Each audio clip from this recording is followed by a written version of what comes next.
बिस्मिल्लाहिर्रहमानिर्रहीम, अस्सलाम वालेकुम, गुड मॉर्निंग, सुबह बखैर। मैं हूँ महविश हबीब, सिटी एट 10 में खुशामदीद। इस उम्मीद और दुआ के साथ कि आपके दिन का आगाज़ बेहतरीन हुआ होगा, बामकसद हुआ होगा और पुरसुकून हुआ होगा। और आई होप सो कि आप अपनी सेहत का बहुत ज़्यादा ख्याल रख रहे होंगे। और सेहत, अगर इंसान मेंटली तौर पे फ़िट है, फ़िज़िकली तौर पे फ़िट है, तो इंसान ज़िंदगी को भरपूर तरीके से एंजॉय कर सकता है। तो इसलिए सेहत का बहुत ज़्यादा ख्याल रखें। विंटर के हवाले से जैसे हम देखते हैं कि फैसलाबाद का विंटर जो है, फैसलाबाद का मौसम चेंज हो रहा होता है, विंटर खुशामदीद कह रही होती हैं, तो सेहत को बड़े खदशात लाहक होते हैं। तो सेहत का बहुत ज़्यादा ख्याल रखें। आज के प्रोग्राम में जी हम सबसे पहले बात करेंगे फैसलाबाद की बिज़नेस कम्युनिटी के हवाले से। फैसलाबाद में हमेशा से कहती हूँ कि हमारा प्यारा शहर है, तीसरा बड़ा शहर है पाकिस्तान का, लेकिन बिज़नेस कम्युनिटी के मसाइल जो हैं वो फैसलाबाद में दिन ब दिन बढ़ते हुए दिखाई दे रहे हैं। वो ख़्वाह बिजली की बढ़ती हुई कीमत हो, रोज़गार की अपॉर्चुनिटी कम हो, ऐसे बेशुमार मसाइल हैं जिन पर बात करना बहुत ज़्यादा ज़रूरी है। इसके साथ साथ हम बात करेंगे फैसलाबाद के वेदर के हवाले से, क्योंकि हमारी ज़िंदगी में डायरेक्टली रिलेट कर रहा होता है, हमारी ज़िंदगी पे काफ़ी ज़्यादा असरअंदाज हो रहा होता है। इसके साथ साथ स्पोर्ट्स के हवाले से भी जी प्रोग्राम में बात करेंगे कि फैसलाबाद में स्पोर्ट्स की क्या क्या अपॉर्चुनिटीज़ मौजूद हैं, क्या क्या मौके मौजूद हैं और मसाइल क्या हैं। और इसके साथ साथ सब्ज़ियों के भाव से लेकर सोने की कीमत तक तमाम चीज़ें जो हैं वो आज के प्रोग्राम में डिस्कस होंगी। आपकी बर्थडे हमारे लिए बड़ी इंपॉर्टेंट होती है, आपकी बर्थडे वाला सेगमेंट भी हम प्रोग्राम में शामिल करेंगे। तो सबसे पहले देखते हैं फैसलाबाद का मौसम कैसा रहेगा हमारे टुडेज़ वेदर के सेगमेंट में। फैसलाबाद के मौसम के हवाले से बात करें तो फैसलाबाद का जो मौसम है वो काफ़ी ज़्यादा खुशगवार हमें दिखाई दे रहा है। सुबह के औकात में भी हल्की ठंडी सी खुनकी महसूस हो रही होती है और रात के औकात में भी मौसम जो है वो हमें शदीद सर्द दिखाई दे रहा होता है। एयर क्वालिटी इंडेक्स जो है वो फैसलाबाद के लिए अलार्मिंग सिचुएशन इख्तियार करता जा रहा है। आज के मामला किस तरह से हैं, अब्दुर्रहमान हमारे साथ मौजूद हैं। जी अब्दुर्रहमान, वेदर के हवाले से अपडेट करिएगा। तो बात करें फैसलाबाद में वेदर के हवाले से, तो रात गए वेदर अच्छा खासा ठंडा हो गया और यहाँ पर गुज़श्ता रात फैसलाबाद में सर्दी की शिद्दत में खासा इजाफा रिकॉर्ड किया गया। कम से कम टेम्परेचर रात के औकात में 6 तक चला गया था। बात करें अगर आज के हवाले से, आज दिन में महकमा मौसमियात के मुताबिक ज़्यादा से ज़्यादा टेम्परेचर 23 रहेगा, रात के औकात में 5 तक चला जाएगा।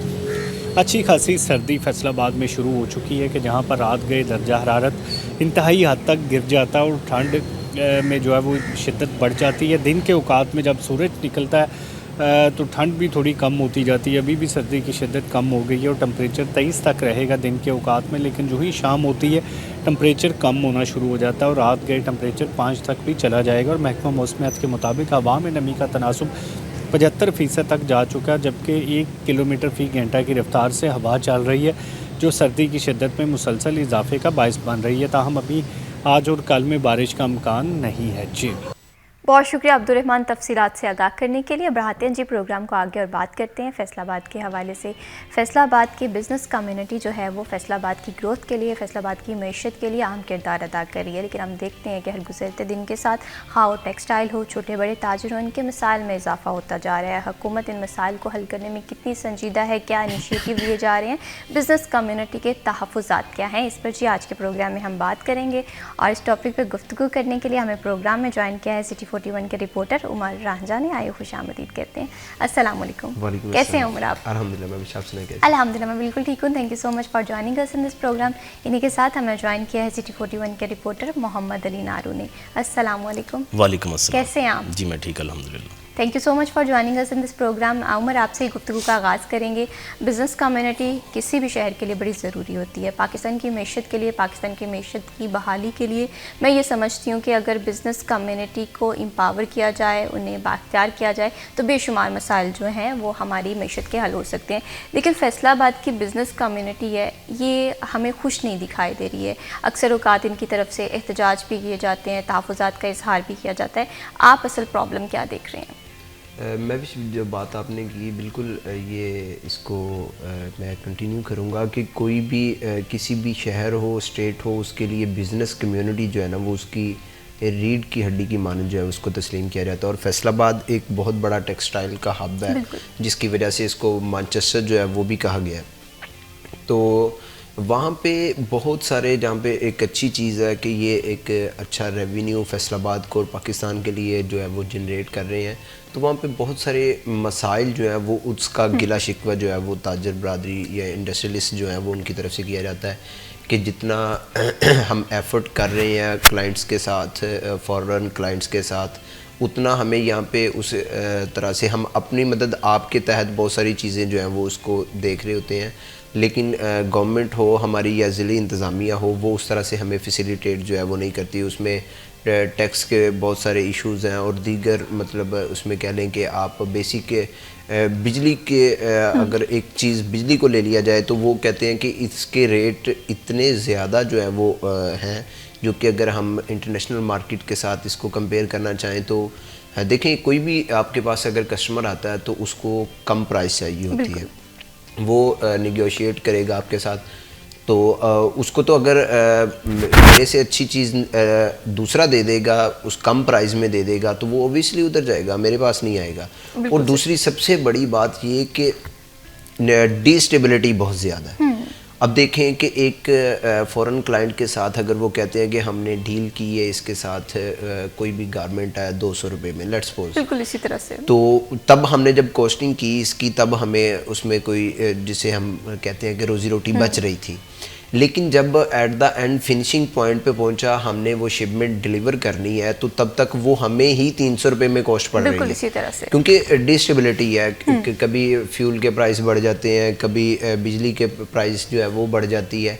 तो इस वजह से वो इंटरनेशनल मार्केट के साथ वो कह रहे हैं कि हमारा फिर लिंक जो है तो ऐसा सिचुएशन होती है कि ऑर्डर भी कैंसिल करने पड़ते हैं। बिल्कुल ऑर्डर कैंसिल करने पड़ते हैं, क्योंकि अब वो उसको जो आपने डील की है उसको कम्पीट नहीं कर पा रहे।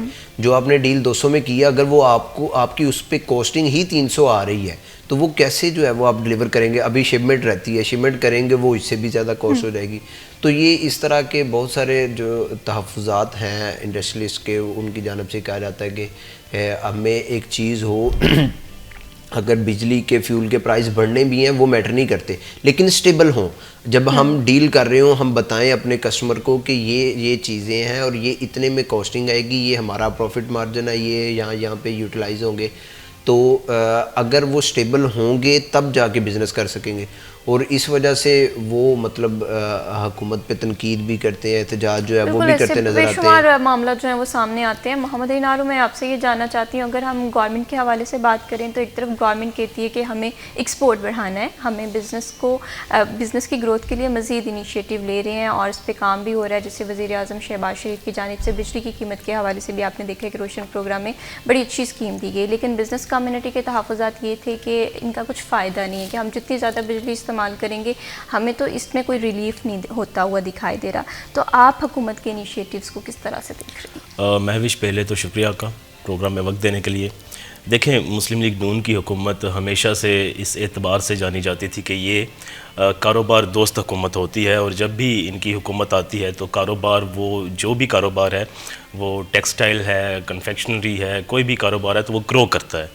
लेकिन इस बार हम देख रहे हैं कि मुस्लिम लीग नून की हुकूमत की जो तरजीहात हैं उनमें हमें बिज़नेस कम्युनिटी या फिर जो बिज़नेस से रिलेटेड जो भी कारोबार हैं वो उनकी तरजीहात में शामिल होते हुए दिखाई नहीं दे रहे।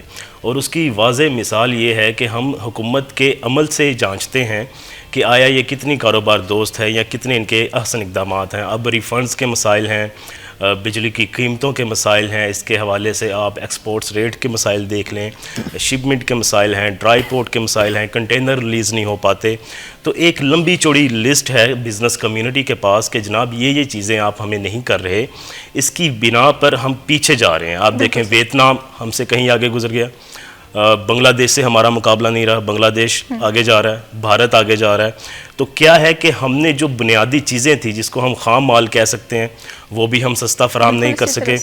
बिजली की तो बात ही ना करें कि बिजली के रेट्स का अगर मुआवजा करना है तो दूसरे ममालिक के निस्बत हमारा जो बिजली का रेट है वो बहुत ज़्यादा है। और अगर अब भी ये सोलर पर ना जाती हमारी टेक्सटाइल का बड़ा हिस्सा तो शायद हम वहाँ पर भी ना खड़े होते। तो ये जो ताजर कम्युनिटी है उनमें ख़ुद से वो जो एबिलिटी है उन्होंने डेवलप की कि हमने खुद सर्वाइव करना है।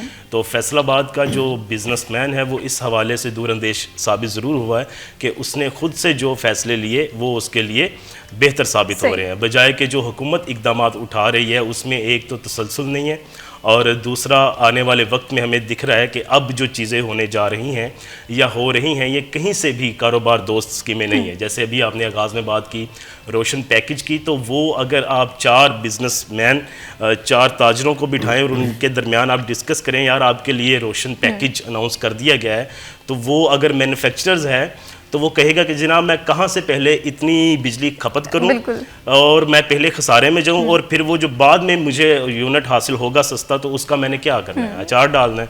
तो ये तो कोई बात नहीं है, समझ से बालातर बात है। ऐसी चीज़ें तहफ़्फ़ुज़ात इसी प्रोग्राम पे हमें नज़र आ रही है। बिल्कुल ऐसा ही है। अब आप बात कर लें कि जनाब हमने जो बिज़नेस है एक तो उसको फैसिलिटेट नहीं किया और दूसरा हमने बिज़नेस के नए रुख मुतारिफ नहीं करवाए। हमने कारोबार में ऐसे जो कह लें कि मुफक्किर जो दानिश्वर या यूँ कह लें कि ऐसे नए चेहरे तख्लीक नहीं किए कि जो हमारे कारोबार को नई समत दे सकें कि जनाब इन चीज़ों के अलावा भी कारोबार होते हैं। आपने वक्त के साथ चलना है, आपने दुनिया के साथ चलना है, आपने रॉ मटेरियल को प्रोडक्ट बनाना है, तो उसके लिए हमें क्या ज़रूरत है।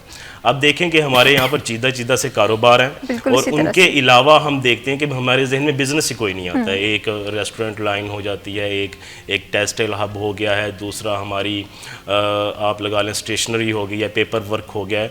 तो इसके अलावा हमें कोई ख़ास यहाँ पर इंडस्ट्री ग्रो अप करती हुई दिखाई नहीं देती। और अगर कोई कारोबार नया शुरू करना चाहता भी है तो उसके लिए जो हमारे महकमे हैं 30 से 35 महकमे हैं जिनसे आपने सर्टिफिकेशन लेनी है, जिनका आपने हसूल करना है, उनसे निपटना है, और वो भी कोई सिंगल विंडो काम नहीं है। महान महीने लग जाते हैं इस प्रोसीजर को मुकम्मल करते हुए।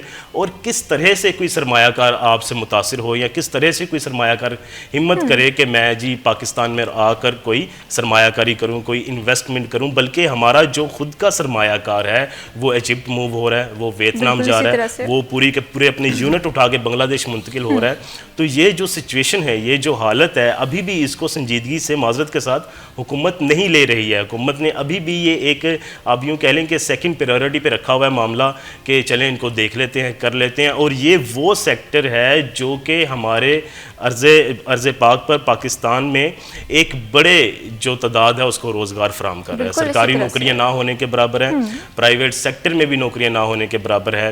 आप कहाँ से नौकरियां प्रोड्यूस करेंगे? उसका वाहिद हल ये है कि लोग कारोबार की तरफ आएँ, जो कारोबार कर सकते हैं वो कारोबार की तरफ आएँ, वहाँ से मुलाजमतें भी निकलेंगी। लेकिन अब कारोबार के हवाले से नारू बात करें तो हम देख रहे हैं कि फैसलाबाद में टेक्सटाइल इंडस्ट्री का जो हाल है, नौजवान हमें बड़े मुतासर होते हुए दिखाई दे रहे हैं। और दूसरी तरफ अगर हम बांग्लादेश की एग्जांपल दें, हम चाइना के हवाले से बात करें, चाइना रिसर्च एंड डेवलपमेंट में बड़ा आगे जा रहा है। बांग्लादेश की टेक्सटाइल इंडस्ट्री जो है वो दिन ब दिन बड़ी ग्रो कर रही है। इंडिया जो है वो हमें दिखाई दे रहा है बिज़नेस कम्युनिटी के अकॉर्डिंग के ख़ित्ते में बाकी हमसे बड़ा सस्ता है। तो ऐसे बेशुमार चीज़ें हैं जो कि हमारे इंडस्ट्री को मुतासिर कर रही हैं, जिसके बरक्स अगर हुकूमती सतह पे देखें तो पॉलिसीज़ जो हैं वो इनकंसिस्टेंट हैं, फीडबैक की कमी, ऐसी बेशुमार चीज़ें हैं जिस पे काम होना ज़रूरी है। फर्दर भी बिज़नेस के मसाइल के हवाले से बात करेंगे। वक्त हुआ ब्रेक का, स्टे विद अस।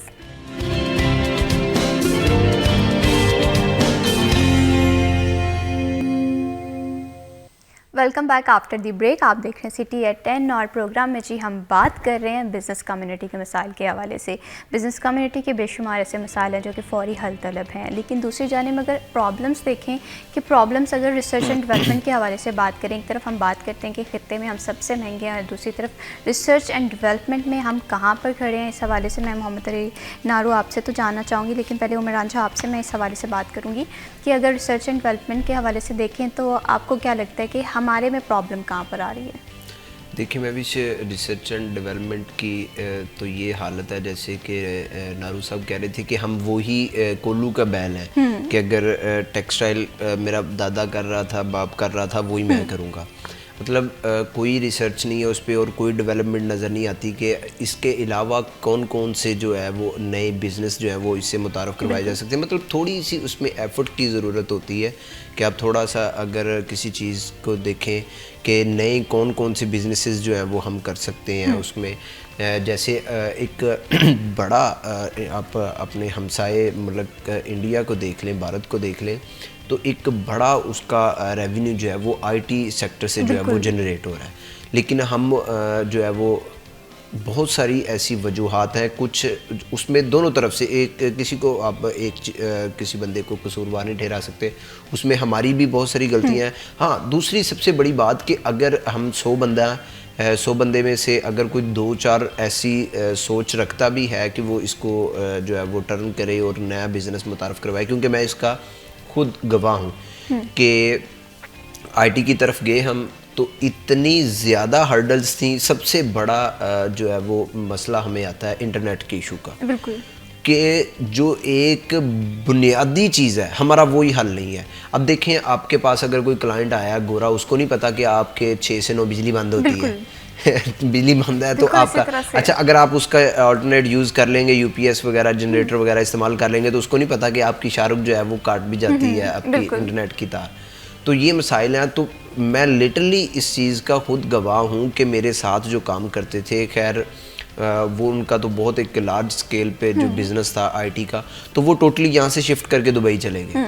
कोई दुबई चला गया, कोई किसी कंट्री चला गया। यहाँ पे आपको कम से कम बुनियादी सहूलियात जो हैं वो तो मिले कि आपको ये ना हो कि मैंने जो क्लाइंट को वक्त दिया है अपने प्रोजेक्ट का, वो मैं मीट कर पाऊँगा नहीं कर पाऊँगा, या उसको नहीं पता कि आपकी बिजली बंद होती है, आपके जो है वो इंटरनेट के मसाइल हैं। उसने जो कमिट किया उसको वो उस टाइम पर चाहिए, वो देना आपकी ज़िम्मेदारी है। अब ये मसाइल हैं। और दूसरी मैं ये कहता हूँ कि अगर अल्लाह अल्लाह करके वो कहते हैं कि कोई इस तरफ आता ही है, तो वो आगे से इतने ज़्यादा मसाइल होते हैं कि वो कहता है कि इससे बेहतर है कि मैं सुकून से वो जो मेरा बाप दादा कर रहा था वही करता रहूँ, कम अज़ कम मुझे ये उसका तो मुझे पता चल गया कि उसमें ये मसाइल हैं, ताकि उसको मैं इस हिसाब से टैकल कर सकूँ। अब जो जिस नई फील्ड में मैं पैर रखूँगा तो वो वहाँ पे और इससे भी ज़्यादा मसाइल हैं, और वो बुनियादी मसाइल वो बंदा सर पकड़ के बैठ जाता है कि अब इसका मैं क्या कर सकता हूँ। कि अगर आपको नेट का इशू है तो वो आप अपने तो उसको जो है वो हल नहीं कर सकते। और ये मामला जो है हम देखते हैं कि कंसिस्टेंसी से होते हैं, और फिर हम देखते हैं कि जो लोग फ्रीलांसिंग कर रहे हैं या जिनके पास इंटरनेशनल क्लाइंट्स हैं, उन्हें प्रॉब्लम्स बहुत होती हैं, क्योंकि when it's comes to foreign clients वो लोग बड़े स्टिक होते हैं अपनी डेडलाइंस को लेकर, टाइम को लेकर। प्रोजेक्ट्स जो हैं वो हमें टाइमली डिलीवर करने पड़ते हैं। ऐसे बेशुमार मसाइल हैं जो कि बिज़नेस कम्युनिटी को आ रहे हैं। नारू, यहाँ पर मैं आपसे ये भी जानना चाहती हूँ कि अगर हम कॉस्ट ऑफ प्रोडक्शन के हवाले से बात करें, रिसर्च एंड डेवलपमेंट के हवाले से बात करें, तो हम देखते हैं कि फैसलाबाद में टैलेंट की कमी नहीं है। बेशुमार लोग जो हैं वो बड़ा अच्छा भी काम कर रहे हैं, लेकिन इस टैलेंट को यूटिलाइज़ किस तरह से किया जाए, प्रॉब्लम और गैप जो है वो कहाँ पर आ रहा है? मैं भी देखें, इदारे तरक्की करते हैं और मुल्क तरक्की करते हैं, और स्पेशली जो कारोबार तरक्की करते हैं उसका जो वाहिद और वाहिद चीज़ होती है, बुनियादी जुज़्व होता है, वो होता है रिसर्च एंड डेवलपमेंट। आप वक्त के धारे के साथ कैसे अपने आप को यूटिलाइज़ कर रहे हैं, चीज़ों को कैसे देख रहे हैं। अब देखें कि चाइना हमारे साथ हमारा हमसाया मुल्क है, और उसकी जो तिजारत है वो कमोबेश पूरी दुनिया है। कोई बरे-आज़म नहीं है जहाँ पर वो एक्सपोर्ट ना करता हो चीज़ें, और इंपोर्ट उसके ना होने के बराबर है। फ़कत चंद ममालिक हैं, और उन चंद खुशकिस्मत ममालिक में इंपोर्टर्स उसके वो पाकिस्तान भी है। अच्छा, वो क्या कर रहा है कि अब यहाँ पर यहाँ हमसे ही रॉ मटेरियल लेकर विस्कोस रेडी किया जा रहा है। रॉ मटेरियल हमसे लिया जा रहा है कोरियों के भाव, और वो जाता है चाइना में। चाइना में उसको क्या है कि रिसर्च एंड डेवलपमेंट का शोबे इस कदर आगे बढ़ चुके हैं, वहाँ पर उसको बेहतरीन किस्म का धागा तैयार किया जाता है, और वही धागा बाद में महंगे दामों हमें फ़रोख्त कर दिया जाता है। अब यहाँ पर क्या है, हम में ऐसा क्या नहीं है कि जनाब हम रिसर्च एंड डेवलपमेंट में क्यों रुक चुके हैं। एक टेक्सटाइल चल रही है, कोई भी इदारा चल रहा है, कोई फाउंड्री चल रही है, कोई फूड चेन चल रही है, तो हमारे यहाँ पर क्या है कि उसके अंदर रिसर्च एंड डेवलपमेंट के शोबे है ही नहीं, बिल्कुल सिरे से मौजूद नहीं है। उनको कोई भी लेबर चाहिए, स्किलफुल लेबर चाहिए, तो वो कहीं और से रब्ता कर रहे हैं। उनको स्किलफुल इंजीनियर चाहिए तो वो कहीं और से रब्ता कर रहे हैं। अपने पास उनका जो रिसर्च एंड डेवलपमेंट का शोबा है कि जनाब हम 10 साल बाद कहाँ पे खड़े होंगे, हमने प्रोडक्ट में कौन कौन सी तब्दीलियाँ लानी हैं, और दुनिया में कौन कौन सी पाबंदियाँ लगाई जा रही हैं। हत्ता कि हमारे बड़े बड़े मिल ओनर को ये पता नहीं होता कि जनाब ये सर्टिफिकेशन अब फ़लाँ मुल्क के लिए बैन हो चुकी है।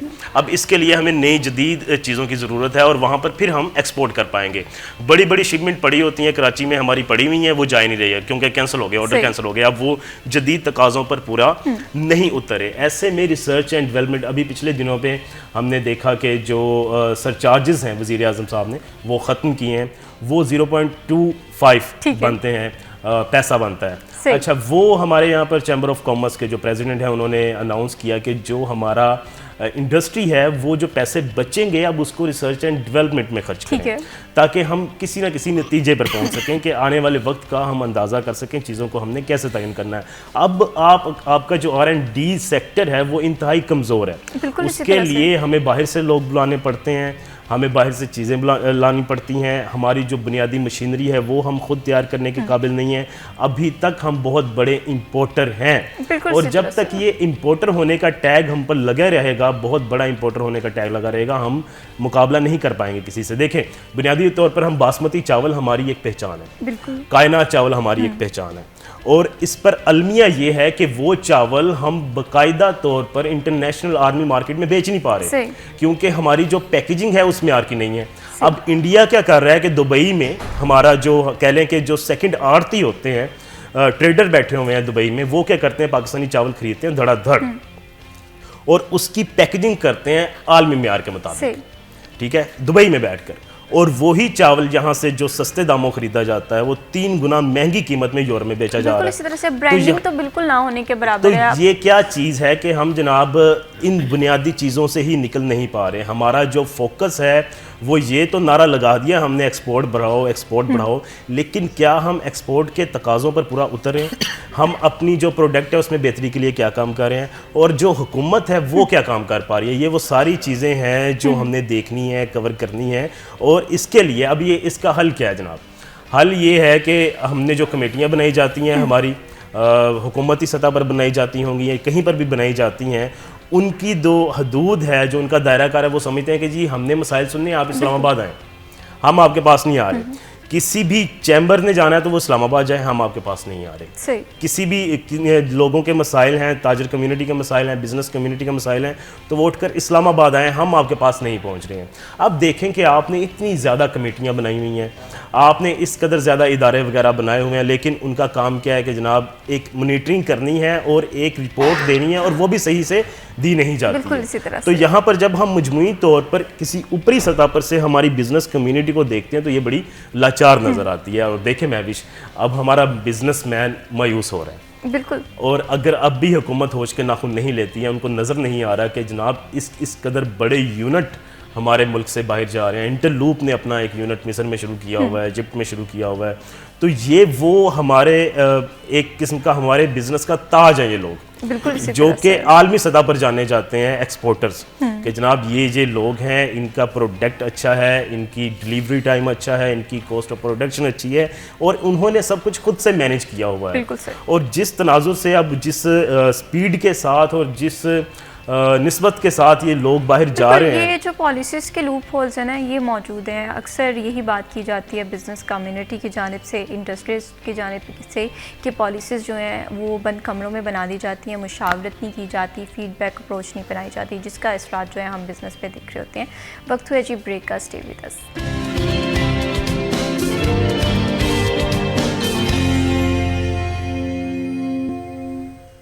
Welcome back after the break. आप देख रहे हैं सिटी एट 10 और प्रोग्राम में जी हम बात कर रहे हैं बिज़नेस कम्युनिटी के मसाइल के हवाले से, तहफ़्फ़ुज़ात के हवाले से। बेशुमार मसाइल हैं जो कि हल तलब हैं, लेकिन एक मामला है, एक मसला है जिस पे हम अक्सर देखते हैं कि बिज़नेस कम्युनिटी की जानिब से बड़ा स्ट्रॉन्ग मौक़िफ़ इख्तियार किया जाता है। वो है टैक्सेशन के निज़ाम पर बड़े सवालात उठाए जाते हैं FPR की जानिब से और बिज़नेस कम्युनिटी के दरमियान। ये गैप जो है वो काफ़ी सालों से मौजूद है, काफ़ी अरसे से मौजूद है, लेकिन इस गैप को फिल करने के लिए हुकूमत किस तरह से रोल प्ले कर रही है। मोहम्मद इनारू, मैं आपसे ये जानना चाहती हूँ कि अगर हम FPR को देखें, FPR अपना पॉइंट ऑफ व्यू रखता है, बिज़नेस कम्युनिटी के तहफ़्फ़ुज़ात जो हैं वो भी किसी हद तक हमें ठीक होते हुए दिखाई देते हैं, लेकिन ये जो गैप है ये रिज़ॉल्व होना बहुत ज़्यादा ज़रूरी है। इस गैप को आप किस तरह से देखते हैं? महविश, इसमें एक चीज़ तो बड़ी वाज़ेह है कि हुकूमत टैक्स कलेक्शन के हवाले से जो भी हुकूमत होती है वो मुतहरिक होती है और उसकी कोशिश होती है कि ज़्यादा से ज़्यादा टैक्स जो इकट्ठा किया जाए, रेवेन्यू जनरेट किया जाए और जो मुल्क है उसके जो हालात हैं वो उससे बेहतर हो सकते हैं। और हमारे पास टैक्स के अलावा और कुछ है भी नहीं कि हम जो ज़्यादा से ज़्यादा इनकम इकट्ठी कर सकें। अब इसके लिए गवर्नमेंट क्या करती है, पेचीदगियाँ कहाँ पर आती हैं, जो कारोबारी सेक्टर है उसके खदशात क्या हैं और तहफ़्फ़ुज़ात क्या हैं, और कारोबारी सेक्टर एक चीज़ को बार बार क्यों दोहराता है कि जनाब आप इनमें बेहतरी करें। अब बेहतरी वाली जो बात है वो क्या है कि हमने जब भी टैक्स कलेक्शन करनी है हमने बोझ उन्हीं पर डाल देना जो पहले से टैक्स दे रहे हैं, ठीक है, जो टैक्स पेयर हैं ऑलरेडी, और वो बड़े पैमाने पर टैक्स दे रहे होते हैं। हम क्या करते हैं कि टैक्स नेट बढ़ाने की बजाय, टैक्स का दायराकार बढ़ाने की बजाय, नए लोगों को शामिल करने की बजाय, अपना टैक्सेशन का निज़ाम बेहतर करने की बजाय हमारी कोशिश ये होती है कि जो पहले से इंडस्ट्री इसमें इन्वॉल्व है उस पर बोझ ज़्यादा डाल दिया जाए। सही। अब होता ये है कि आप 1 से 2 बार इसको कर लेंगे, तीसरा साल भी ये दोहरा लेंगे, आप चौथा साल भी ये दोहरा लेंगे। जब आप मुसलसल ऐसा करेंगे तो एक तो आपके सिस्टम के ऊपर सवालात उठने शुरू हो जाएंगे ठीक है, कारोबारी सेक्टर की जानिब से। दूसरा जो सबसे अहम चीज़ होती है वो है इंडस्ट्रियलिस्ट का ट्रस्ट निज़ाम के ऊपर कि जनाब जो हमारा टैक्स का पैसा लिया जा रहा है वो इन्वेस्ट कहाँ पर हो रहा है। बिल्कुल ये महसूस हो रहा होता है कि जो टैक्स हम पे कर रहे हैं वो टैक्स जो है वो मुल्क की सतह पे नहीं लग रहा, वो हमारे कहीं शहर पर पे नहीं लग रहा, लगाया नहीं जा रहा है, लगता हुआ दिखाई नहीं दे रहा। अब देखें आप टैक्स ले रहे हैं और रिटर्न में उनको क्या दे रहे हैं, तो यहाँ पर एक बड़ा सवालिया निशान आ जाता है। और टैक्स की मद में इस कदर बड़ा रेवेन्यू जनरेट कर कर आप कहाँ पर लगाते हैं वो दिखाई नहीं देता, क्योंकि कारोबारी सेक्टर को बढ़ाने के लिए आपने डेलीगेशंस क्या है करना, क्या है दुनिया को रागिब किस तरह करना है। देखिए सारे काम हमारी बिज़नेस कम्युनिटी नहीं कर सकती, किसी भी शहर का चैम्बर सब कुछ करने का मुतहम्मल नहीं है। जो चीज़ें एक वज़ीर ख़जाना ने डील करनी है, एक मिनिस्ट्री ऑफ फिनांस ने डील करनी है, मिनिस्ट्री ऑफ ट्रेड ने, कॉमर्स ने डील करनी है, वो कोई भी एक आम बिजनेसमैन उसको डील नहीं कर सकता। जो डेलीगेशन हुकूमती सतह पर होने हैं, जो निगोशिएशंस और जो बातचीत हुकूमती सतह पर होनी है, वो आप यूँ नहीं कह सकते कि ताजर कम्युनिटी खुद से कर ले, उसको आपकी सपोर्ट की ज़रूरत है। और वो सपोर्ट किस तरह से होती है वो अमलन हमें नज़र आनी चाहिए। अब देखें फैसलाबाद की सतह पर बात कर लें आप। फैसलाबाद जी मुल्क का तीसरा बड़ा शहर है, पंजाब का दूसरा बड़ा शहर है और कारोबारी एतबार से पाकिस्तान के अहम शहरों में शामिल होता है जो कि बड़े पैमाने पर एक्सपोर्ट में शामिल होते हैं। अब इस शहर की एक्सपोर्ट को डिस्प्ले करने के लिए एक्सपो सेंटर ही इस शहर में मौजूद नहीं है। अब ये कितना बड़ा अलमिया है और ये नाकामी है, ये यूँ कह ले कि अब हमारा जो बिजनेसमैन है, जो बिज़नेस कम्युनिटी है, वो 12 इसके मुतल्लिक आवाज़ उठा चुकी है। वो इस्लामाबाद के ऐवान हो, वो हमारी कौमी असम्बली हो, वो हमारी सूबाई असम्बली हो, वो लाहौर के इक़्तिदार में बैठे हुए लोग हों, वो हमारे हुक्मरान हों, हर एक के सामने चीज़ रखी गई कि जनाब फैसलाबाद को एक्सपो सेंटर की ज़रूरत है। आपने फेडमिक दिया, नो डाउट, अल्लामा इकबाल इंडस्ट्रियल स्टेट दी, नो डाउट, कोई बिल्कुल भी आपका जो इक़दामात हैं वो एहसन है। लेकिन यहाँ पर अब ये देखें कि एक्सपो सेंटर ना होना ये बहुत बड़ी नाकामी है कि आप अपने शहर में बाहर से कम्युनिटी नहीं एंगेज कर पाएंगे। बिल्कुल, आप बड़े शहर की कम्युनिटी नहीं एंगेज कर पा रहे। आप बड़े पैमाने पर यूटिलाइज करने के लिए हमें लाहौर कभी जाना पड़ रहा है, कभी हम कराची विजिट कर रहे हैं, कभी हमें इस्लामाबाद जाना पड़ रहा है। हमारा यहाँ का यंग टैलेंट जो है वो वेस्ट हो रहा है। देखें एक्सपो से मुराद ये है कि आपने जनाब अपनी प्रोडक्ट दुनिया के सामने लानी है, वो आपकी लोकल सतह पर फ़रोख्त हो जाए या वो आपकी इंटरनेशनली सतह पर फ़रोख्त हो जाए, आलमी मंडियाँ आपका रुख कर लें या आपको देखें। अब हमें एक पूरे का पूरा जो शहर है उसने अगर एक्सपो लगानी है तो वो लाहौर जा रहा है। बिल्कुल, ये अपने आप में एक अचंभे की बात है कि एक इतनी बड़ी इंडस्ट्रियल स्टेट है उसका एक्सपो सेंटर नहीं है। वो कभी कराची का रुख कर रहा है, कभी पेशावर का रुख कर रहा है, कभी लाहौर का रुख कर रहा है और कभी इस्लामाबाद पहुंच रहा है। तो इसके लिए अब ये जो चीज़ें हैं ये चीदा सी चीज़ें मालूम होती हैं बज़ाहिर, लेकिन इन पर हंगामी बुनियादों पर एक्शन लेने की ज़रूरत है और हुकूमत वक्त की तरजीहात में ये चीज़ें शामिल हो जानी चाहिए। हम बार बार महविश एक बात करते हैं कि हमारी जो तरजीहात हैं, हमारे जो मंसूबे हैं वो वक्ती हुकूमत के ऊपर डिपेंडेंट नहीं होने चाहिए।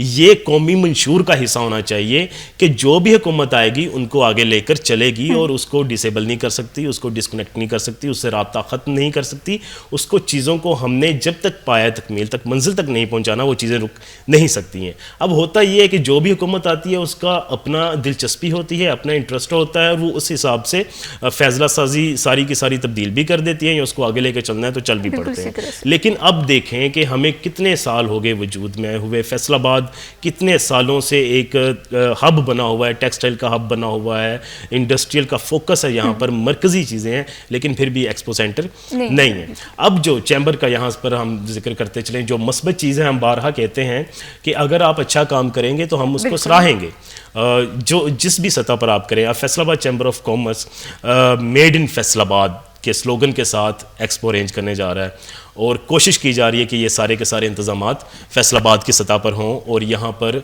जो अहम बिज़नेस कम्युनिटी है वो दूसरे शहरों से हो, वो आलमी मंडियों से हो, उनको फैसलाबाद में इंगेज किया जाए, और यहाँ पर एक प्रॉपर जो चंद रोज़ा एक्सपो है उसको ऑर्गेनाइज़ किया जाए। और ये बड़ी खुशाइंद बात है, और इससे भी पता चलेगा जो अवानों में बैठे हुए हमारे हुक्मरान हैं कि फैसलाबाद में कितना पोटेंशियल है, और जो हमारी इंडस्ट्री है हमसे कोड़ा कपड़ा लेकर आगे अपनी जो ब्रांडिंग करके अपनी पैकेजिंग करके लगाकर सेल कर दी जाती है, और मेड इन फैसलाबाद कहीं नहीं रह जाता है, तो वो मेड इन फैसलाबाद को बज़ाहिर सामने आने का मौका भी मिलेगा, और हमें अपना पोटेंशियल दिखाने का मौका भी मिलेगा कि जनाब हम क्या क्या बना रहे हैं, क्या क्या फैसलाबाद की सतह पर हो रहा है, और आपने इसको किस तरह सुतीली माँ का इसके साथ सलूक करके इसको से पुष्ट डाला हुआ है। जो चीज़ें हमें मिलनी चाहिए थी वो हमें आज तक नहीं मिल सकी। जो फैसलाबाद डिज़र्व करता है, वो जो डिज़र्विंग स्टेट है वो फैसलाबाद को नहीं मिल रही, वो चाहे एक्सपो सेंटर की सूरत में हो, यहाँ के यंग टैलेंट को इंगेज करने की सूरत में हो। ऐसे बेशुमार चीज़ें हैं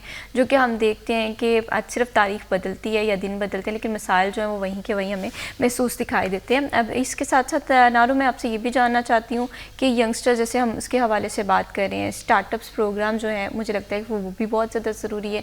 चैम्बर इस ज़रूरत को किस तरह से महसूस कर रहा है, और दूसरा ये कि एजुकेशन के हवाले से आप क्या देखते हैं कि फैसलाबाद में जितना टैलेंट मौजूद है उसे इंगेज करने के लिए ऐसी एक्टिविटीज़ प्लान तो की जा रही हैं, लेकिन ओवरऑल एक ओवरव्यू होता है, हम इस वक्त कहाँ पर स्टैंड कर रहे हैं? महविश बड़ा बुनियादी और बड़ा दुखती रग वाला सवाल किया आपने, और यकीन माने कि हमारे यहाँ पर जो बिज़नेस से रिलेटेड नौजवानों के आइडियाज़ हैं, बहुत कुछ सोचते हैं, बहुत कुछ करना भी चाहते हैं, लेकिन अपॉर्चुनिटी नहीं मिल पाती है।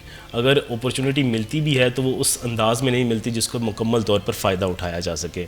अब हुकूमती सतह पर हो, या हुकूमती इदारों की सतह पर हो, या हमारे इंस्टीट्यूट्स हैं उनकी सतह पर हो, या फिर लोकल बॉडी जो है हमारी वो क्या कर रही है उस हवाले से हो, तो कहीं भी हमें नौजवानों को इस जानिब रागिब करने वाली चीज़ें होती दिखाई नहीं देती कि जनाब आप बिज़नेस की तरफ आएँ, आप छोटे छोटे आइडियाज़ लेकर आएँ, उनकी तरफ आएँ।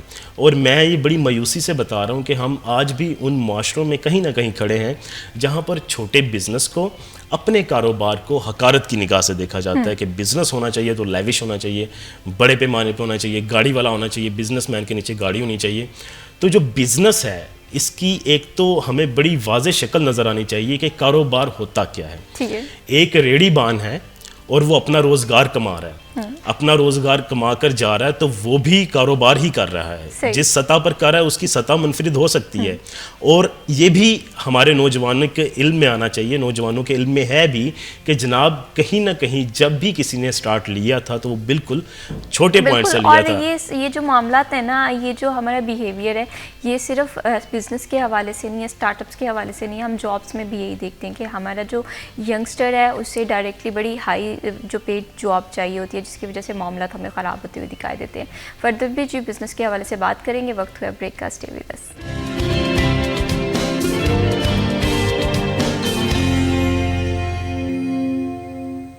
Welcome back after the break. आप देख रहे हैं सिटी एट 10 और प्रोग्राम में जी हम बात कर रहे हैं फैसलाबाद बिज़नेस कम्युनिटी के मसाइल के हवाले से, पॉलिसीज़ में कहाँ पर प्रॉब्लम आ रही है, गैप कहाँ पर मौजूद है। मोहम्मद इनार, मैं यहाँ पर आपसे ये जानना चाहती हूँ कि अगर हम पॉलिसीज़ के हवाले से बात करें, अक्सर ये बात की जाती है कि हमारे यहाँ पॉलिसीज़ जो हैं वो बड़ी कंसिस्टेंसी के साथ नहीं चल रही हैं। हम देखते हैं कि कोई भी प्रोग्राम लेकर आया जाता है वो या तो 1 साल के लिए होता है या 6 महीने के लिए होता है, बट बिज़नेस कम्युनिटी की रिक्वायरमेंट ये है कि पॉलिसीज़ जो हैं वो लॉन्ग टर्म हो, 5 साल के लिए हो, 10 साल के लिए हो, ताकि अगर हुकूमत बदल भी रही है उस चीज़ के असरात हमारी मईशत में ना पड़े, कारोबार पे ना पड़े। तो आपको क्या लगता है कि पॉलिसीज़ मेकिंग में सबसे बड़ा गैप कहाँ पर आ रहा है या सबसे बड़ा चैलेंज क्या है? मुझे तो ये लग रहा है कि ये बड़ी प्रॉब्लम है। महविश बिल्कुल दुरुस्त बात किया आपने। और देखें, ये बिज़नेस कम्युनिटी का जो मुतालबा है कि आप हमें देरपा पॉलिसी दें, ये बिल्कुल हक बजानिब है उस हवाले से, क्योंकि रोज़ाना या फिर हम कुछ महीनों बाद अगर अपनी तरजीहात तब्दील करते हैं या मनसूबाबंदी में तब्दीली करते हैं तो हमारा जो प्रोडक्ट है वो तो मुतासिर होता ही है, साथ में हमारी सप्लाई चेन मुतासिर होती है, मैन्युफैक्चरिंग के बड़े मसाइल आ जाते हैं, कॉस्ट ऑफ प्रोडक्शन के बड़े मसाइल आ जाते हैं। और यही वो बेचैनी है जो अभी हमारे इंडस्ट्रियलिस्ट को खा रही है कि जनाब अगले लम्हे क्या होने वाला है। मैं अगर एक बड़ा ऑर्डर लेता हूं तो क्या उस ऑर्डर की जो कॉस्ट ऑफ प्रोडक्शन होगी वो आज जो है वो 6 महीने बाद क्या होगी, मैं किस तरह से उसको मैनेज करूंगा। तो ये जो खौफ उसको खा रहा है, और साथ में जो हुकूमतों के बदलते रुझानात हैं, हमारे यहाँ पर एक हुकूमत का तसलसल ना होना या हुकूमत का तसलसल होते हुए भी फ़ैसला साजी में जो मुबहम इम्कानात आ जाते हैं, जो चीज़ें बदल जाती हैं, तो वहाँ पर जाकर हम देखते हैं कि बड़ा मसाइल पैदा हो जाते हैं। अब पहली बात तो ये है कि हमें इस चीज़ को, कारोबार को, हमारी जो इंडस्ट्री है और जो हमने कोई भी कारोबार करना है, इस हवाले से हमारी गैर सियासी वाबस्तगियाँ होनी चाहिए।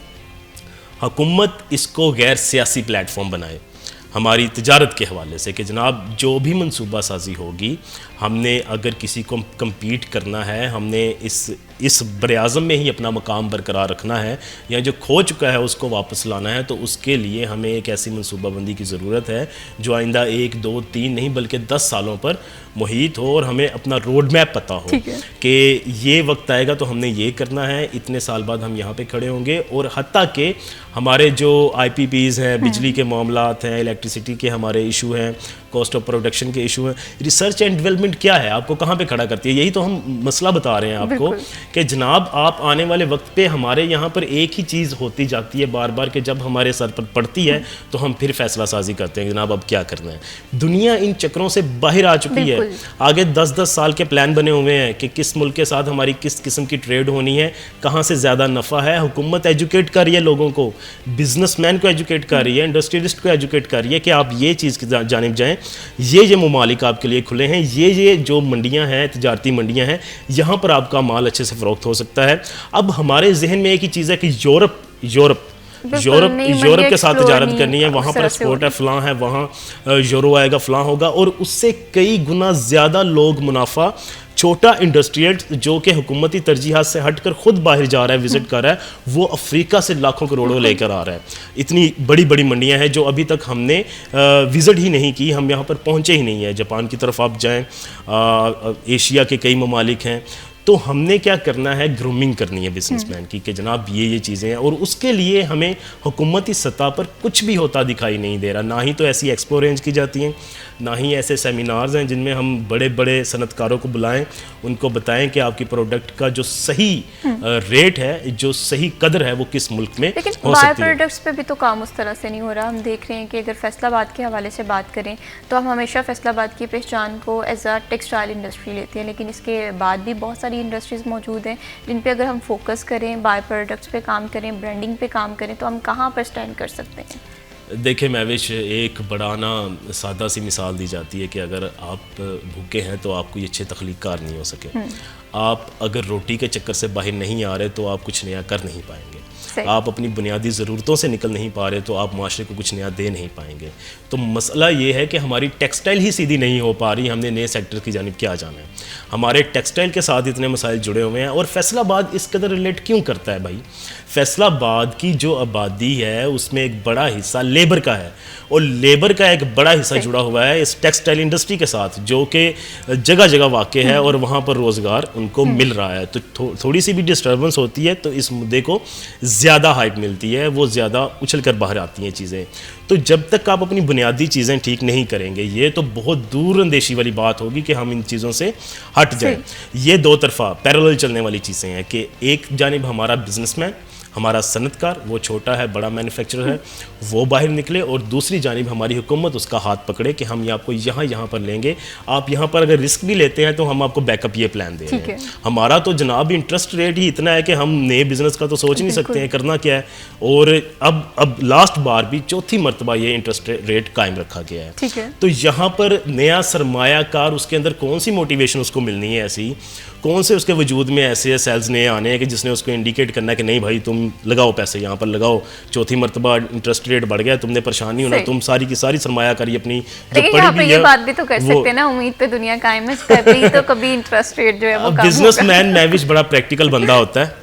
ये मेरे जैसा जो मुलाजमत पेशा फ़र्द है या वो ऐसी चीज़ें सोच सकता है, लेकिन जो बिजनेसमैन है वो बड़ा प्रैक्टिकल होता है, अमली बंदा होता है। वो उन चीज़ों पर रिलाय करते ही नहीं है जिसको उसको पता हो कि इनमें अबहमात मौजूद हैं, तो वो उन चीज़ों को लेकर नहीं चलता है। तो इसलिए हम कहते हैं कि जनाब जो हुकूमत है वो फोकस करे इन चीज़ों पर और उनका ट्रस्ट बहाल करे, उनको अपनी जानिब मुतवज्जे करे कि हम आपके साथ खड़े हैं। लेकिन अभी जो हमारे अदाद-ओ-शुमार हैं, अभी जो चेयरमैन एक्टमा उन्होंने कुछ दिन पहले बताया कि फैसा अपना पूरे पाकिस्तान में कम बेश 150 के करीब जो टेक्सटाइल मिल्स हैं वो बंद हो चुकी हैं, इंडस्ट्री बंद हो चुकी है, मुकम्मल बंद हो चुकी है, क्योंकि हमारे जो बिजली के रेट हैं ये मुवाजना ही नहीं कर पा रहे हैं, हम चीज़ों को चला ही नहीं पा रहे। और अगर कोई चल रहा है तो वो पूरे का पूरा लोन के ऊपर चल रही हैं चीज़ें, कि वो भी सांस बहाल रखने के लिए कि ये चलती रहे इंडस्ट्री। और इसके अलग से अगर आप बात कर लें कि कोई बंदा डेफिसिट में जाए बगैर मुनाफे में जाकर इंडस्ट्री चला रहा है तो वो बहुत कम रेशो है। सारे का सारा निज़ाम बैंकिंग के ऊपर अटका हुआ है और वो बैंकिंग की शरह के साथ ही निज़ाम को चला रहे हैं कि हमारी इंडस्ट्री चलती रहे, जैसे भी चलती रहे।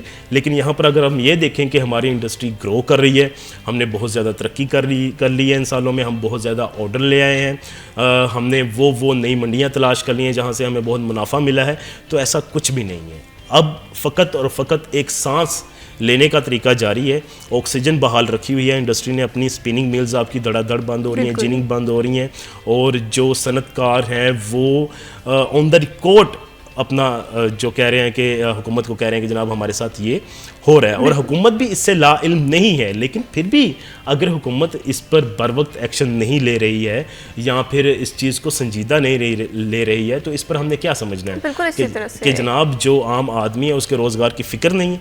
यहाँ पर तो आपने कितने लोगों को कारोबार शुरू करवा दिया है। हमारे नौजवान जो भी है, नौजवानों की तरजीहात क्या हैं अब कि जनाब अगर आपके पास डिग्री है तो बाहर जाना है, बिल्कुल अगर यहाँ रहना है तो सरकारी नौकरी हासिल करनी है। बिल्कुल इसी तरह से। और ये तरजीहात जो हैं इस पे काम करना गवर्नमेंट की अवलीन तरजीह होना चाहिए।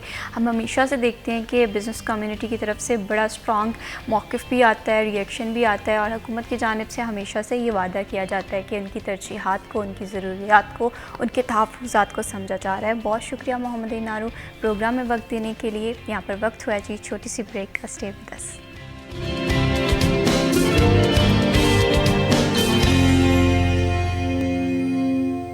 Welcome back after the break. आप देख रहे हैं सिटी एट 10। बढ़ाते हैं जी प्रोग्राम को आगे और बात करते हैं सब्जियों और फलों और चिकन की कीमत के हवाले से। रोज़ाना की बुनियादों पर रद्द-बदल जारी होता है। जब हम मार्केट में जाते हैं तो समटाइम सिचुएशन जो है वो हमारे बजट के बरक्स दिखाई देती है। यही वजह है कि हम आज के भाव सेगमेंट तरतीब देते हैं ताकि जब आप मार्केट में जाएँ तो आपको सहल हो, आसानी हो। तो चलते हैं हमारे आज के भाव सेगमेंट की तरफ।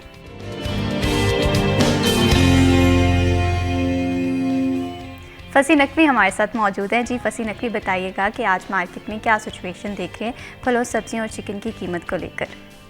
जी बिल्कुल, फैसलाबाद मार्केट कमेटी की जानिब से बरोज़ मंगल की रेट में जारी कर दी गई है। सबसे पहले देखा जाए तो ब्रायलर मुर्गी का गोश्त 32 रुपये इजाफे के बाद 446 से 478 रुपये हो चुके हैं। अंडे फार्मी 1 रुपये इजाफे के बाद 347 से 348 रुपये फ़ी दर्जन है। जबकि आलू कच्चा छिलका 55 रुपये फ़ी किलो पर कायम है। प्याज साबका कीमत प्याज जो है वो 5 रुपये कमी के बाद 85 से 80 रुपये हो चुके हैं। जबकि टमाटर साहब का कीमत 75 रुपये फ़ी किलो पर कायम है। तरक चाइना साहब का कीमत 260 रुपये फ़ी किलो पर कायम है। लहसुन हर नाइस साहब का कीमत 270 रुपये फ़ी किलो पर कायम है। जबकि सब्ज़ मिर्च 90 रुपये फ़ी किलो है। फूल गोभी 2 रुपये इजाफे के बाद 26 से 28 रुपये हो चुकी है। बंद गोभी 26 रुपये कमी के बाद 110 से 84 रुपये हो चुकी है। जबकि घिया कद्दू साहब का कीमत 40 रुपये फ़ी किलो पर कायम है। बैंगन साहब का कीमत 50 रुपये फ़ी किलो पर कायम है। मटर 155 रुपये है। शिमला मिर्च 170 है। जबकि सेब काला कलू 340 रुपये फ़ी किलो पर कायम है। केला साहब का कीमत 130 रुपये फ़ी दर्जन है। नार बताना 720 रुपये, जबकि संगाड़े 90 रुपये फ़ी किलो पर कायम है। और इसी तरह अमरूद 10 रुपये इजाफे के बाद 150-160 रुपये हो चुका है। देखा जाए तो फल और सब्जियों की कीमतों में कमी रिकॉर्ड की गई है। अलबत्ता आवाम का यही मुतालबा है कि इनकी कीमतों में मज़ीद कमी होनी चाहिए ताकि आवाम को रिलीफ मिल सके। जी बहुत शुक्रिया फसी नकवी तफसीलात से आगाह करने के लिए। जी बढ़ाते हैं प्रोग्राम को आगे और बात करते हैं खेलों की उस सरगर्मी के हवाले से जो कि पंजाब में और बल्कि पूरे पाकिस्तान में दिन ब दिन मकबूल होता हुआ दिखाई दे रहा है, जो कि ताकत, डिसिप्लिन, खुद एतमादी को नौजवानों में परवान चढ़ाता है। मैं बात कर रही हूँ टाइक्वांडो के हवाले से। टाइक्वांडो का मौजूदा स्कोप क्या है, क्या क्या अपॉर्चुनिटीज़ हैं, किस तरह से आप भी एक अच्छे टाइक्वांडो प्लेयर बन सकते हैं, इस पर जी आज के प्रोग्राम में हम बात करेंगे। और इस टॉपिक पर गुफ्तगू करने के लिए हमें प्रोग्राम में ज्वाइन किया है इजहारुल हक साहब ने। आप general secretary taekwondo association Punjab से आपका ताल्लुक़ है, तो आइए खुशामदीद कहते हैं। अस्सलाम वालेकुम। जी वालेकुम सलाम। कैसे हैं इजहारुल हक साहब आप? जी मैं ठीक हूँ अल्हम्दुलिल्लाह। बहुत शुक्रिया, आपने प्रोग्राम में वक्त दिया और इन्हीं के साथ हमें ज्वाइन किया है रईसुर रहमान चौधरी साहब ने। आप कोच पंजाब टाइक्वांडो टीम का हिस्सा हैं और बड़ी खुश सलूबी से जो है अपनी जिम्मेदारियां सर अंजाम दिए हुए हैं, तो आइए खुशामदीद कहते हैं। अस्सलाम वालेकुम। वालेकुम अस्सलाम। कैसे हैं सर आप? ठीक है, अल्लाह का करम, थैंक यू वेरी मच। बहुत शुक्रिया, आपने प्रोग्राम में वक्त दिया। इजहारुल हक साहब आपसे गुफ्तगू का आगाज़ करेंगे। सबसे पहले मुझे ये बताइएगा कि एसोसिएशन जो है टाइक्वांडो के हवाले से किस तरह से रोल प्ले कर रही है फ़रोग के हवाले से, क्योंकि मुझे ये लग रहा है कि नौजवानों में बड़े तेज़ी से मकबूल होता हुआ गेम भी है और सरगर्मी भी है। जी आपने बहुत अच्छा क्वेश्चन किया। मैं महविश अल्हम्दुलिल्लाह पंजाब ताइक्वांडो एसोसिएशन बहुत अच्छा काम कर रही है। हम तमाम जितने भी डिस्ट्रिक्ट हैं, तहसील्स हैं, वहाँ तक हमारी रसाई है और तहसील से लेकर क्लब्स तक। क्लब से हम जो है क्लब को ओपन कर रहे हैं और उसको तहसील में खिला रहे हैं। तहसील से बच्चे जो हैं अपग्रेड होकर डिस्ट्रिक्ट में खेल रहे हैं और डिस्ट्रिक्ट से डिवीज़न में, नेशनल और पंजाब में और नेशनल और उसके बाद एक बैनुल अक़वामी सतह पर पजीराई करवा रहे हैं। ठीक है, और इसके साथ साथ हम देख रहे हैं कि इस गेम में जिस तरह से लोगों का इंटरेस्ट बढ़ रहा है, नौजवानों का इंटरेस्ट बढ़ रहा है। अगर फैसलाबाद के हवाले से बात करें, यहाँ पर एक नेशनल कैंप भी लगा हुआ है, उसमें किस तरह से नौजवानों का रुझान देख रहे हैं, ट्रेंड देख रहे हैं? जी बिल्कुल ठीक है जी, माशाल्लाह ये फ़र्स्ट टाइम हुआ है कि पंजाब ताइक्वांडो टीम का कैंप जो फैसलाबाद में लगा है और 35वीं नेशनल गेम जो कराची में हो रही हैं उसके सिलसिले में, और बच्चों में बहुत ज़्यादा वलवला और माशाल्लाह बहुत ज़्यादा शौक़ से मकबूल हो रहे थे। ताइक्वांडो जो है तमाम स्कूल, कॉलेज में, तमाम यूनिवर्सिटी में खेली जा रही है। सही, बिल्कुल इसी तरह से हम देख रहे हैं कि ये गेम जो है वो इंसान को डिसिप्लिन सिखाती है, ख़ुद एतमादी सिखाती है, और इसके साथ साथ ताकत और अपना जो दिमाग है इसे किस तरह से एक साथ यूज़ किया जाता है ये भी बताती है। रईसुर रहमान चौधरी साहब, आपसे मैं ये जानना चाहती हूँ कि एक अच्छा टाइक्वांडो प्लेयर बनने के लिए कौन कौन सी क्वालिटी होनी चाहिए? मैं समझता हूँ सबसे पहले बच्चे का जो दिमाग है ना वो उसके अपने कंट्रोल में हो। प्लेयर बनने के लिए एक बड़ी स्ट्रगल की ज़रूरत है। हम लोग जिस सिस्टम में रह रहे हैं उसमें ताइक्वांडो बेसिकली जिस तरह खाना पीना बहुत ज़रूरी है, इसी तरह फ़ी ज़माना वक़्त में ताइक्वांडो सीखना भी बहुत ज़रूरी है। ताइक्वांडो का प्लेयर बनने के लिए कोई रॉकेट साइंस नहीं करनी पड़ती।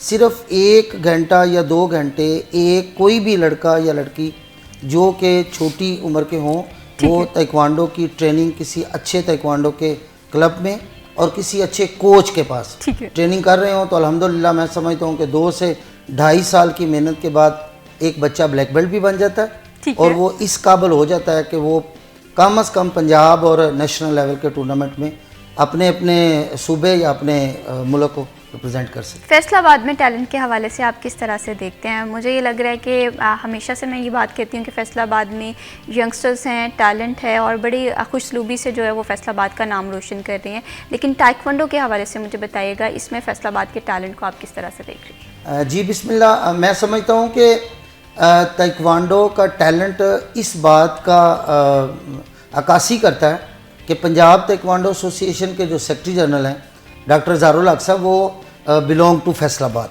इसी क्राइटेरिया से देख लीजिएगा। और फिर दूसरा कि फैसलाबाद डिवीज़न ने बड़े नेशनल और इंटरनेशनल प्लेयर पैदा किए हैं।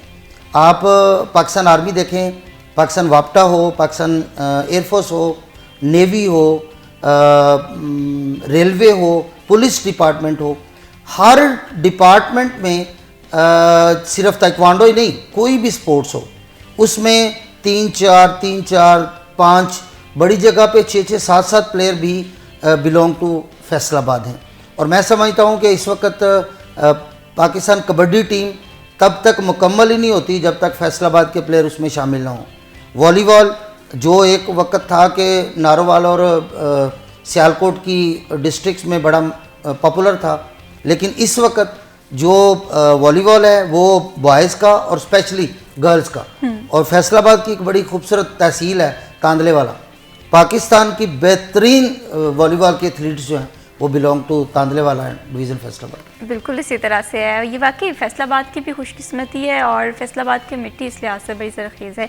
इज़हारुल हक़ साहब, आपसे मैं ये जानना चाहती हूँ, किसी भी अगर हम बात करें गेम के हवाले से, उसकी प्रमोशन हो या उसके फ़रोग़ के हवाले से, ये डिपेंड कर रहा होता है कि टूर्नामेंट कितने ज़्यादा होते हैं। तो ताइक्वांडो के हवाले से क्या क्या टूर्नामेंट्स हो रहे हैं, जैसे कि नेशनल कैंप लगा हुआ है, इसके साथ साथ और मज़ीद कितने टूर्नामेंट्स हैं जो कि फ्यूचर में प्लान किए हुए हैं? जी बिल्कुल ठीक है जी, इंशाल्लाह हम जनवरी में नेशनल जूनियर ताइक्वांडो चैम्पियनशिप करवाने जा रहे हैं और पंजाब ताइक्वांडो चैम्पियनशिप का प्लान कर रहे हैं और इंटर डिस्ट्रिक्ट चैम्पियनशिप का प्लान कर रहे हैं जी। ठीक है, बिल्कुल इसी तरह से है, क्योंकि ये टूर्नामेंट्स बहुत ज़्यादा ज़रूरी हैं। अगर हम टूर्नामेंट्स पे बहुत ज़्यादा फोकस करेंगे, हम देखेंगे कि हमारे यंगस्टर्स का रुझान है, अगर इसमें 50% है तो ये 80-90% हो जाता है।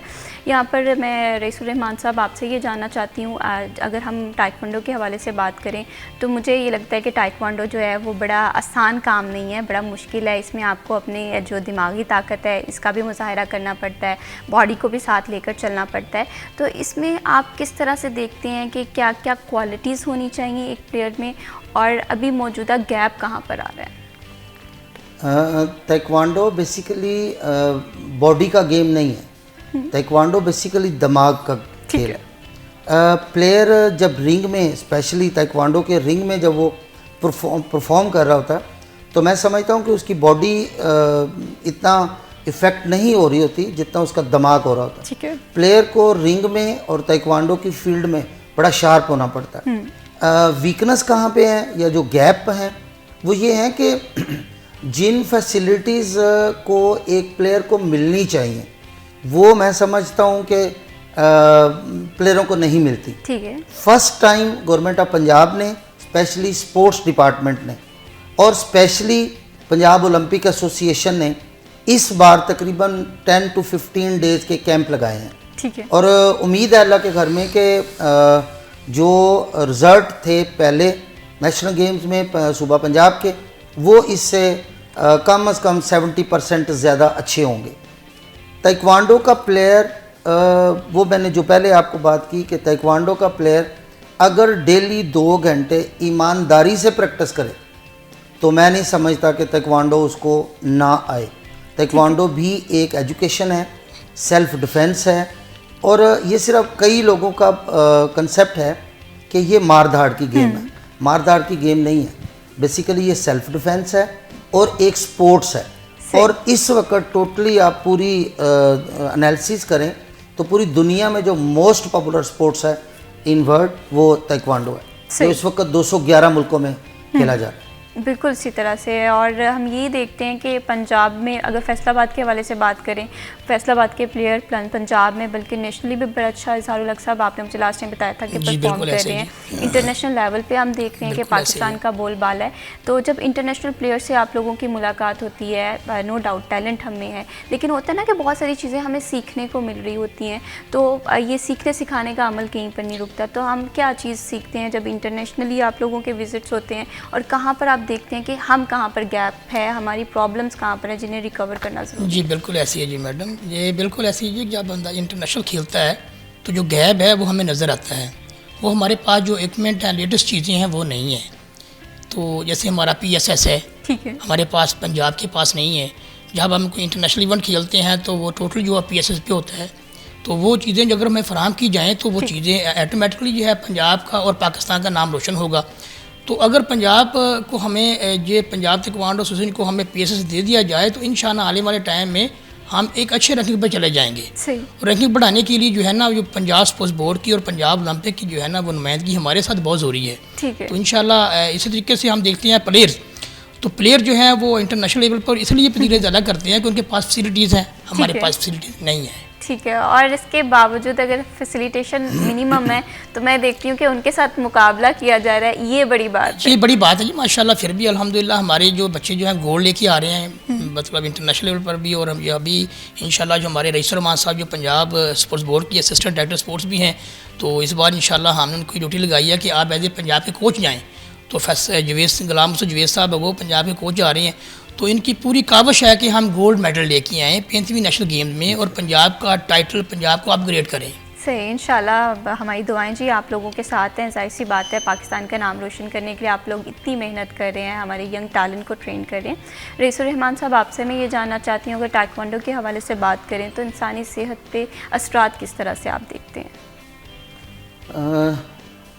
एक इंसान जो है ना, स्पेशली वो जब सुबह उठता है तो आप देखें कि मॉर्निंग वॉक का बहुत अच्छा असर पड़ता है आपकी एक पूरी डेली रूटीन पे।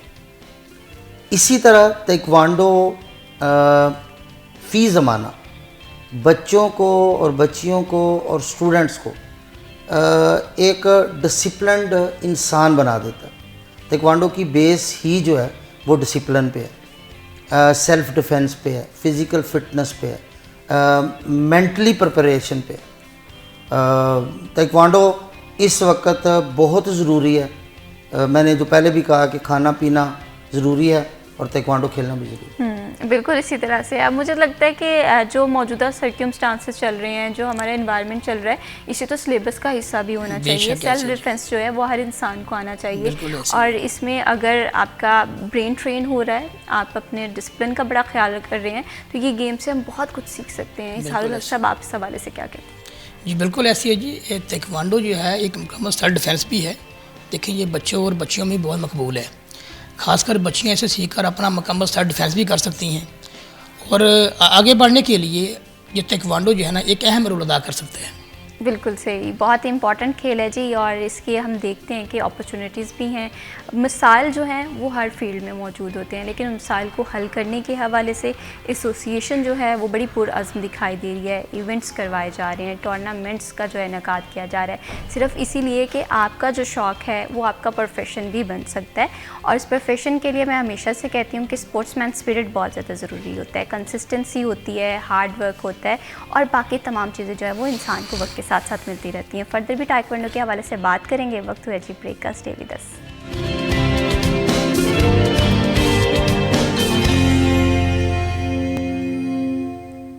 Welcome back after the break. आप देख रहे हैं सिटी 8 एंड बढ़ाते हैं जी प्रोग्राम को आगे और बात करते हैं सराफा मार्केट में गोल्ड की कीमत आज किस रेट पे चल रही है। अगर हम देखें सोने की कीमत में हमें दिन ब दिन इजाफा होता हुआ दिखाई देता है। कभी कभार ये होता है कि सोने की कीमत को रिवर्स गियर जो है वो हमें लगता हुआ दिखाई देता है। आज के रेट देख लेते हैं जी। आज जो है गोल्ड का रेट सराफा मार्केट में 1 तोला के हवाले से वो है 4,52,200 रुपये। सोना मज़ीद महंगा हो गया है। और इसी तरह से 10 ग्राम के हवाले से बात करें 3,87,695 में 10 ग्राम गोल्ड फरोख्त हो रहा है। हम ये देख रहे हैं कि अनसर्टेनिटी है, हम देख रहे हैं कि यहाँ पर फिर जो है गोल्ड एक दफ़ा महंगा होता हुआ दिखाई दे रहा है। हमने देखा कि कीमत जब गिरती हुई दिखाई दी तो ये 20,000 से कम तक चली गई। और इसी तरह से इन्वेस्टमेंट के हवाले से बात करें तो इन्वेस्टमेंट में भी बड़ी मिली जुली सी राय पाई जा रही है कि आया इन्वेस्ट करना चाहिए या नहीं करना चाहिए। अब देखते हैं कि आने वाले दिनों में गोल्ड सस्ता होता है या महंगा होता है। अब करेंसी के रेट देख लेते हैं जी। करेंसी के हवाले से हम देख रहे हैं कि करेंसी के रेट जो है वो हमें मुस्तकिम दिखाई दे रहे हैं। आज की जो यूरो के हवाले से कीमत देख लेते हैं। यूरो की जो बाइंग पावर है 326 रुपये में बाय किया जा रहा है और 328.5 में फ़रोख्त किया जा रहा है।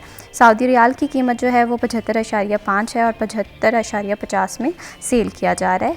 यूएई दिरहम के हवाले से बात करें 76.65 में बाय किया जा रहा है और 70.4 में सेल किया जा रहा है। यूके पाउंड की कीमत हम देखें तो ये हमें 1 रुपया महंगी होती हुई दिखाई दी है। आज 372 में बाय किया जा रहा है और 375.5 में सेल किया जा रहा है। यूएस डॉलर की कीमत अगेन हमें मुस्तहकम दिखाई दे रही है। 281.5 में बाय किया जा रहा है और 283 में फ़रोख्त किया जा रहा है। ये थे जी करेंसी के आज के मजमूई रेट। हम देख रहे हैं कि करेंसी जो है वो हमें स्टे दिखाई दे रहा है इसमें, लेकिन गोल्ड की कीमत जो है वो अनसर्टेन है। कभी महंगा होता हुआ दिखाई दे रहा है और सस्ता होता हुआ दिखाई दे रहा है, लेकिन आम शख्स की कुव्वत ख़रीद जिसकी बड़ी मिनिमम सी है उसकी पहुंच से अभी भी बाहर है। वो तो यही उम्मीद कर रहे हैं, यही इम्कान ज़ाहिर किए जा रहे हैं कि काश सोना जो है आने वाले दिनों में सस्ता हो जाए। अगर गोल्ड सस्ता होता है तो इस हवाले से भी हम आपको अपडेट करते रहेंगे।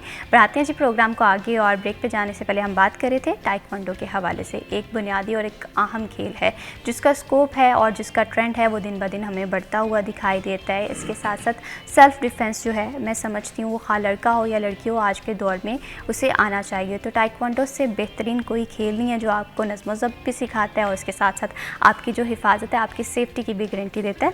रईसुर-रहमान साहब, आपसे मैं ये जानना चाहती हूँ, जैसे अभी हम बात कर रहे थे कि आज का दौर जो है इसमें सेल्फ़ डिफेंस इंसान को आना चाहिए, आप बच्चों को भी इस गेम की तरफ राग़िब करना चाहिए, लेकिन जो मेन हर्डल आती है, जो प्रॉब्लम आती है वो ये है कि वालिदैन को ये एम्पावर करवाना, वालिदैन को ये बावर कराना कि ये खेल महफूज है बच्चों के लिए। इस हवाले से मुझे लगता है कि थोड़े बहुत चैलेंजेस आपको आते होंगे, तो वो किस तरह से टैकल किए जाएँ? मैं समझता हूँ स्पोर्ट्स के बारे में जो हमारे स्पेशली हमारे डिवीज़न की, हमारे सूबे की, हमारे पाकिस्तान पूरे की एक वीक पॉइंट है, वो ये है कि पेरेंट्स को अवेयरनेस नहीं है कि स्पोर्ट्स की अफादियत क्या है। ठीक है। और जब स्पोर्ट्स की अफादियत की समझ नहीं है तो मैं समझता हूँ ताइक्वांडो तो एक बहुत मोस्ट पॉपुलर स्पोर्ट्स है, उसकी अफादियत का नहीं पता होगा। अक्सर पेरेंट्स आते हैं तो वो आके स्पेशली कहते हैं जी हमने बच्चों को ना जूडो कराटे सिखाने हैं। सही। वो उनको जूडो और कराटे बड़ा आसान लफ्ज़ लगता है बनिस्बत के ताइक्वांडो बोलना। ठीक है। ताइक्वांडो एक बड़ा स्पेसिफिक नेम है।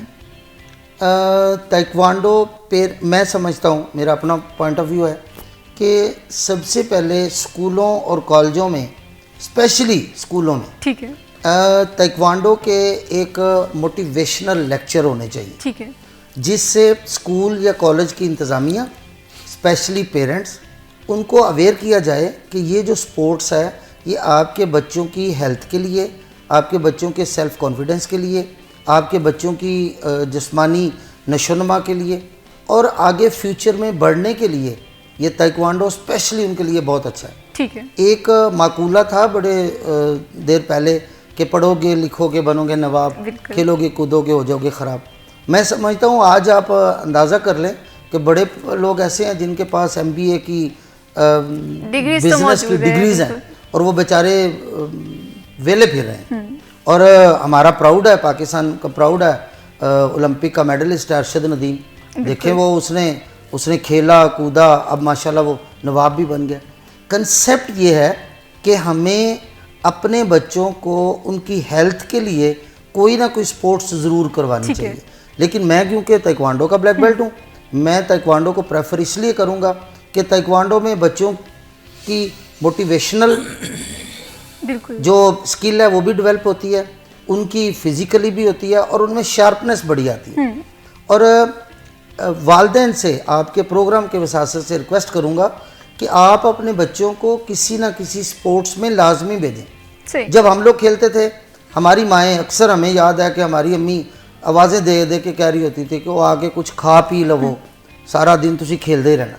मैं समझता हूँ कि हम लोगों ने सारा दिन खेला और आज अल्हम्दुलिल्लाह मैं पाकिस्तान से बाहर भी पाकिस्तान को रिप्रेजेंट करके आया। इस वक्त स्पोर्ट्स डिपार्टमेंट में एज ए कोच भी काम कर रहा हूँ, असिस्टेंट डायरेक्टर भी काम किया और मेरी इस गेम की बेस पे मुझे सिविल सर्विस एकेडमी में भी भेजा गया। मैं जो CSS करके लोग आते हैं उनको भी ट्रेनिंग देने गया। मैं जो PPSC से पास होकर लोग आते हैं उनको भी ट्रेनिंग दी। मैंने यूनिवर्सिटियों में भी मोटिवेशनल लेक्चर भी दिए। पंजाब यूनिवर्सिटी का मैं 9 साल ताइक्वांडो का कोच रहा। तो मैं समझता हूँ मुझे स्पोर्ट्स ने ही इतनी अहमियत दी है। अदरवाइज़ मैं एक नॉर्मल इंसान होता, प्लेयर तो नॉर्मल ही होता है, लेकिन मैं एक वैसे स्पोर्ट्स से हटके कोई होता तो शायद मैं भी कहीं पे रेडी लगा के या किसी दुकान पे मैं सेलमैन होता। मुझे अगर अल्लाह ताला की ज़ात ने इज़्ज़त दी है तो मेरी स्पोर्ट्स ने और स्पेशली ताइक्वांडो ने। बिल्कुल इसी तरह से है और हम देखते हैं कि इंसानी जिस्म पे भी बड़े पॉजिटिव असरात होते हैं गेम्स के। आज के दौर के हवाले से देखें तो हम हमारी लाइफ को इतना बिजी कर चुके हैं, सोशल मीडिया के इर्द गिर्द घूम रही है, स्क्रॉलिंग है, जिसकी वजह से हम देखते हैं कि हमारी सेहत पे भी बड़े नेगेटिव असरात रूनुमा हो रहे होते हैं। इसमें मैं आपसे ज़ारुल हक साहब आपसे ये जानना चाहती हूँ, ताइक्वांडो के हवाले से हम देखते हैं जैसे अभी सेफ्टी के हवाले से बात हो रही थी, सेफ्टी प्रोटोकॉल्स क्या होते हैं, इस चीज़ को किस तरह से मेक श्योर किया जाता है? जी बिल्कुल ऐसे महविश जो हमारी जो अभी जो जनरेशन है, जो हमारे बच्चे हैं वो बिल्कुल सोशल मीडिया से और सिस्टम से, बेराबरी से बिल्कुल नहीं हट रहे। तो इसके लिए स्पोर्ट्स बहुत ज़रूरी है। तो स्पोर्ट्स करने के लिए ग्राउंड में आना पड़ेगा। तो जब ग्राउंड में आएंगे तो ऑटोमेटिकली जो है वो अस्पताल वीरान होंगे। तो मैं तमाम सुनने वालों को, देखने वालों को यही कहूँगा कि अपने बच्चों को ग्राउंड में भेजें। 1 घंटे के लिए, 2 घंटे के लिए ग्राउंड में भेजेंगे इंशाल्लाह तो आने वाले टाइम में जो हमारा माशरा है, हमारा जो भी सिस्टम हमारा इंशाल्लाह है वो सेहतमंद पैदा होगा। अगर मदर और जो बच्चे जो हैं वो अच्छे होंगे तो ऑटोमेटिक हमारा जो माशरा अच्छा हो जाएगा। बिल्कुल इसी तरह से, क्योंकि हम अक्सर बात करते हैं प्रोग्रेसिव माशरे की, एक हेल्दी माशरे की। उस हेल्दी माशरे के कुछ प्रोटोकॉल्स होते हैं, उन प्रोटोकॉल्स को फुलफ़िल करने के लिए एजुकेशन भी ज़रूरी होती है, स्पोर्ट्स भी ज़रूरी होती है, और साथ ही साथ हुकूमत की तरजीहात में स्पोर्ट्स को शामिल करना बहुत ज़्यादा ज़रूरी होता है। टाइक्वांडो के हवाले से अगर हम इजहारुल हक से बात करें तो हुकूमत की तरजीहात में आप किस कदर देख रहे हैं कि इस गेम को शामिल किया बिल्कुल ऐसे जी, अब तो माशाल्लाह महबूब पहले से बहुत बेहतर है। अब तो कोई इवेंट भी होता है, एंड अभी नेक्स्ट टाइम इंशाल्लाह अंडर 16 यूथ गाला शुरू हो रहा है, और वो बिल्कुल तहसील लेवल से शुरू कर रही है गवर्नमेंट ऑफ पंजाब। तो पंजाब स्पोर्ट्स डिपार्टमेंट इस तरीके से तमाम यूनिवर्सिटीज़ में, तमाम कॉलेज़ में, तमाम स्कूलों में ताइक्वांडो ऑन हो चुकी है। तो मैं कहता हूँ आने वाले टाइम में इंशाल्लाह अगर फेमस होगी, ब्रांड बनेगा, तो वो ताइक्वांडो है। बिल्कुल सही, इसी तरह से है, क्योंकि ये गेम बड़ा मकबूल हो रहा है और तेज़ी से मकबूल हो रहा है। रईसुर रहमान साहब, आपसे मैं ये जानना चाहती हूँ सेम क्वेश्चन पे मेरा आपसे भी आपका पॉइंट ऑफ व्यू, आपका इज़हार ख्याल क्या है इस हवाले से कि आप हुकूमती पॉलिसीज़ को कहाँ पर देख रहे हैं, कहाँ पर हम लोग स्टैंड कर रहे हैं टाइक्वांडो के हवाले से। जितना हमारे यंगस्टर्स के पास टैलेंट है, जितना हम कैप्चर कर सकते हैं, हुकूमती सतह पर उतना ताउन मिल रहा है आप लोगों को?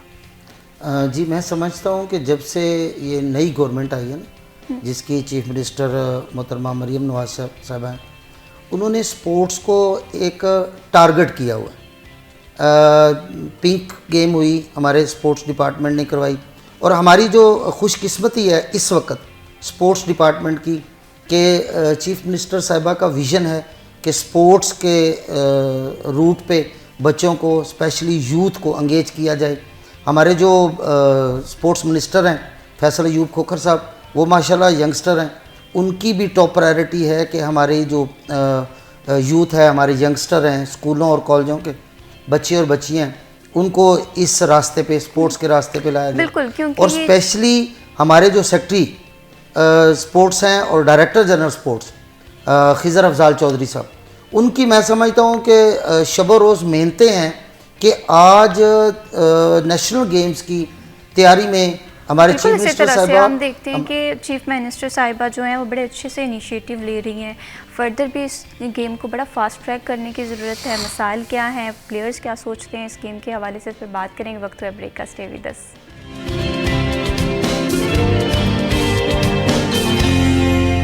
बढ़ाते हैं जी प्रोग्राम को आगे, और ब्रेक पे जाने से पहले हम बात कर रहे थे टाइक्वांडो के हवाले से स्कोप क्या है, प्लेयर्स इस हवाले से क्या सोचते हैं, क्या ये गेम जो है वो वाकई मुश्किल है या आसानी से इसे खेल सकते हैं या इस पे अपना नाम बना सकते हैं। इसी पे हम फर्दर बात करेंगे। हमें प्रोग्राम में ज्वाइन किया है टाइक्वांडो के प्लेयर सैयद मोहम्मद अकमल महमूद साहब ने। आई खुशामदीद कहते हैं। अस्सलाम वालेकुम, कैसे हैं अकमल आप? अल्हम्दुलिल्लाह, आपकी दुआएं।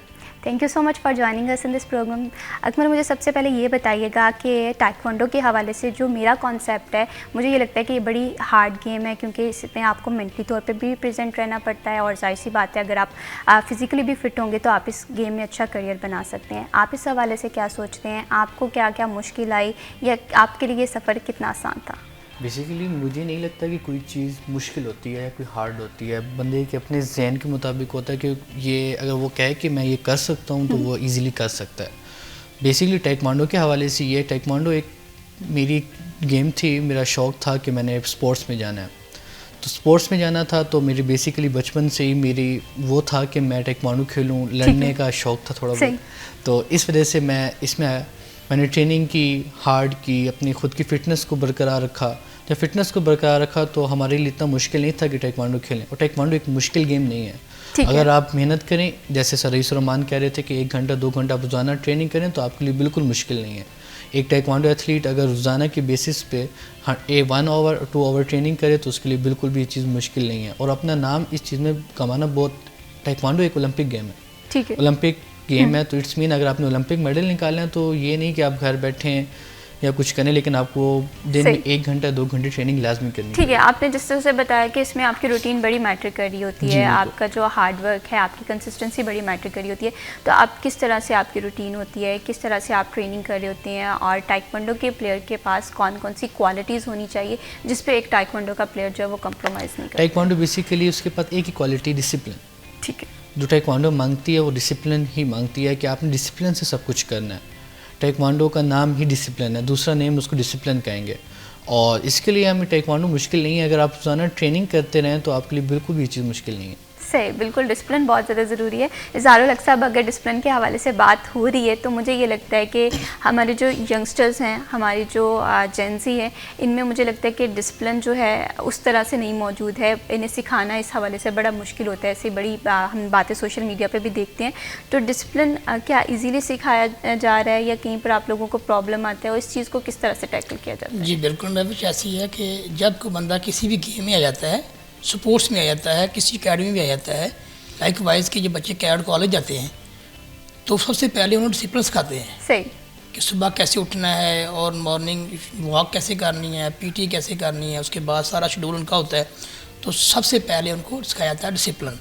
इस तरह हमारी ताइक्वांडो में अगर देखा जाए तो फर्स्ट सेशन जो है वो डिसिप्लिन है, ठीक है, कि डिसिप्लिन, टाइम की पाबंदी, ठीक है, छोटे बड़े का एहतराम, रिंग में खेलने का टाइम, ठीक है, ये सारी जो चीज़ें हैं वो डिसिप्लिन में आती हैं।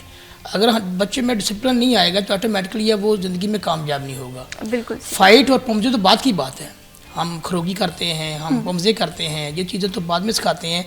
उसको जीने का ढंग, उसको ट्रेनिंग सबसे पहले हमने सिखानी है।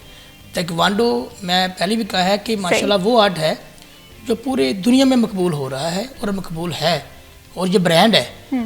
तो एक कोरियन खेल है, कोरियन बहुत डिसिप्लिन माइंड है। बिल्कुल। लाइक वाइज कि मैं ट्रेनिंग सेशन करने गया कोरिया में, तो मैं 5 मिनट लेट हो गया, तो उन्होंने मुझे भी पनिशमेंट दी कि आप 15-20 मिनट बाहर बैठे आप, ठीक है, यानी मीन्स कि मैं लेट था, उन्होंने मुझे पनिशमेंट दी है। सही, तो इस तरीके से कोई भी चीज़ है वो टाइम पे करेंगे बिल्कुल। ज़िंदगी गुजारने के लिए, तो वो डिसिप्लिन में आएगी तो तभी इंशाल्लाह बच्चा कामयाब होगा। बिल्कुल इसी तरह सब से। लाइफ ही घूमती है डिसिप्लिन पे। वक्त की पाबंदी बहुत ज़्यादा ज़रूरी है। आप ज़िंदगी में कुछ बनना चाहते हैं, चाहे ताइक्वांडो के प्लेयर हैं, चाहे आप कोई भी अपना करियर है उसे सिक्योर करना चाहते हैं, आपके कोई भी टारगेट्स हैं, इसमें वक्त की पाबंदी बहुत ज़्यादा ज़रूरी होती है। अकबर, मैं आपसे ये भी जानना चाहती हूँ कि जैसे अभी हम बात कर रहे थे कि डिसिप्लिन इसमें बहुत ज़्यादा ज़रूरी है, लेकिन जब आपने इस सफ़र का आगाज़ किया तो आपको सबसे ज़्यादा चैलेंजिंग क्या लगा और आपने उस चीज़ को किस तरह से ओवरकम किया? क्योंकि बहुत सारे लोग होंगे जो कि अभी स्टार्टिंग लेवल पे होंगे, जो इस गेम को स्टार्ट करना चाहते होंगे, तो उन्हें हर्डल्स आ रही होंगी, तो उन्हें ओवरकम करने के लिए आप क्या सजेस्ट करें? चैलेंजेस ये हैं कि लाइक अगर आप ताइक्वांडो खेल में जाते हैं तो आपकी जो फैमिलीज़ होती हैं, मतलब आपके अपने भी और आपके रिलेटिव्स भी होते हैं, वो कहते हैं कि इसको पढ़ाएं, उसको खेल की तरफ से दूर करें, खेल की तरफ ना आने दें। तो ये एक बहुत बड़ा चैलेंजिंग मेरे लिए नहीं, हर एथलीट के लिए 100% होगा। लेकिन कुछ के वालिदैन उनके साथ होते हैं, ये नहीं कि किसी के नहीं होते। मेरे वालिदैन मेरे साथ हैं, मेरे बाबा ने मेरा सपोर्ट किया, पूरा सपोर्ट किया, मुझे यहाँ तक लाए। लेकिन रिलेटिव्स कि ये लड़का आगे जाके क्या करेगा, फ्यूचर में क्या करेगा, फ्यूचर पे कैसे खड़ा होगा, ये उनके लिए ये कॉन्सेप्ट होता है कि खेल कुछ नहीं है, सब कुछ जो है वो पढ़ाई है। तो लेकिन मैं ये कहना चाहूँगा कि सब कुछ पढ़ाई नहीं है, आप पढ़ाई कर सकते हैं, लेकिन अगर आप साथ स्पोर्ट्स रखेंगे, अपना जेन, जब एक स्पोर्ट्समैन का जेन खुल जाता है तो वो एक आम जो स्टडी करने वाले से ज़्यादा पढ़ सकता है। लेकिन अगर आप उस पर बर्डन डाल दें कि आपने सिर्फ पढ़ाई करनी है, स्पोर्ट्स नहीं करना, तो वो पढ़ाई भी नहीं कर पाएगा, ना स्पोर्ट्स कर पाएगा। बिल्कुल ये चीज़। और मैं ये कहना चाहूँगा कि अगर आप अपने बच्चे को स्पोर्ट्स में लाना चाहते हैं, सिर्फ पढ़ाई पे नहीं, उसको स्पोर्ट्स भी दें। 1 घंटा 2 घंटा वो करेगा, वो काफ़ी आगे जाएगा, इतना आगे जाएगा। और अपने मुस्तकबिल में भी ये नहीं कि सिर्फ पढ़ाई की तरफ से आपको सब कुछ है, आपका मुस्तकबिल अगर सिक्योर करना, लाइक अर्शद नदीम सर भी कह रहे थे, तो उसने भी ऐसे बहुत सारे एथलीट हमारे और भी हैं। तो इजीली यही है कि सिर्फ पढ़ाई सब कुछ नहीं है, आपने स्पोर्ट्स में भी जाना है, स्पोर्ट्स और भी बहुत सारे हैं। लेकिन मैं अपने खुद को सबको रिकमेंड मैं करूँगा कि ताइक्वांडो खेलें, क्योंकि मैं खुद ताइक्वांडो का प्लेयर हूँ। टारगेट्स क्या हैं आपके? मेरा टारगेट तो यही है, जैसे ओलंपिक खेलना है इंशाल्लाह, तो टारगेट तो बिल्कुल वाज़ेह है। अब मेरी जितनी मैं मेहनत करूँगा ये उस पर है कि मैं कितनी मेहनत करता हूँ। हाँ बिल्कुल। जब मैं ये सोचती हूँ कि जब आपने बड़ा ड्रीम अपना सोचा होता है, उसके लिए आपको बड़ी मेहनत करनी पड़ती है, उसके लिए आपको प्रॉब्लम्स भी आएंगी, आप कई दफ़ा फेल भी होते हुए दिखाई देते हैं। लेकिन सबसे ज़्यादा मुझे ये लगता है कि एक प्लेयर के लिए जो हार से सीखना वो बहुत ज़्यादा ज़रूरी होता है। और हमारे यंगस्टर्स जो हैं वो यहाँ पर थोड़ा सा प्रॉब्लम कर जाते हैं, उन्हें लगता है कि अगर एक गेम में वो हार गए हैं या उनका स्टामिना लो हो गया तो शायद वो दोबारा उठ नहीं सकते हैं। तो इस हवाले से आप अपने किस तरह से देखते हैं? लाइक ये एक हार जीत गेम में दोनों चीज़ें होती हैं। अब 2 प्लेयर्स फाइट कर रहे हैं तो उनमें से एक ने हारना है और एक ने जीतना है, ये एक पार्ट ऑफ गेम है। अगर आप हार जाते हैं तो आप उस चीज़ को देखें कि मैं क्यों हारा हूँ, आप उसमें और ज़्यादा मेहनत करें ताकि आपको ये दर्द दोबारा महसूस ना हो। लेकिन अगर आप हार गए हैं और सब कुछ ख़त्म हो गया, ऐसा नहीं है। ठीक है, आप हार गए, उस चीज़ से आपको सीखने को और मिलेगा। लाइक एक बंदा हार गया तो उसको डबल मेहनत करनी चाहिए कि नेक्स्ट टाइम मैं जीतूँ, ये दर्द मुझे दोबारा महसूस ना हो। बिल्कुल इसी तरह से प्लेयर्स की मोटिवेशंस बहुत ज़्यादा ज़रूरी है। सारुल बिल्कुल साहब, सर, इस हवाले से आप किस तरह से देखते हैं एसोसिएशन का रोल? क्योंकि मुझे लगता है कि अगर हम एक प्लेयर के पास टैलेंट है, उसे मॉरल सपोर्ट नहीं कर पा रहे हैं, उसकी मोटिवेशन का ज़रिया नहीं बन पा रहे, तो टैलेंट वेस्ट होता है। जी बिल्कुल ऐसे है जी।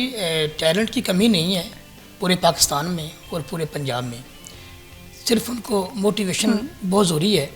इससे ये अभी ये बच्चा जो अकमल से है, इसको हमें नोडल फंड में पंजाब स्पोर्ट्स बोर्ड से इनको वजीफ़ा दे रहे हैं। ऐसे बेशुमार स्टूडेंट्स हैं जिनको हम वजीफ़ा दे रहे हैं ताकि वो अपनी गेम को कंटिन्यू रख सकें। स्कॉलरशिप अपॉर्चुनिटी स्कॉलरशिप बहुत ज़रूरी बहुत है। ज़्यादा ज़रूरी है। इसके अलावा जो एसोसिएशन का काम है, एसोसिएशन जो है वो मुख्तलिफ सेमिनार करवाती है, ट्रेनिंग करवाते ये हैं। सारुल साहब बहुत ज़्यादा ज़रूरी है। इसमें एसोसिएशन किस तरह से अपना रोल फर्दर प्ले कर रही है, इस पर सारुल साहब से फर्दर भी जानेंगे। वक्त हुआ जी ब्रेक का, स्टे विद अस।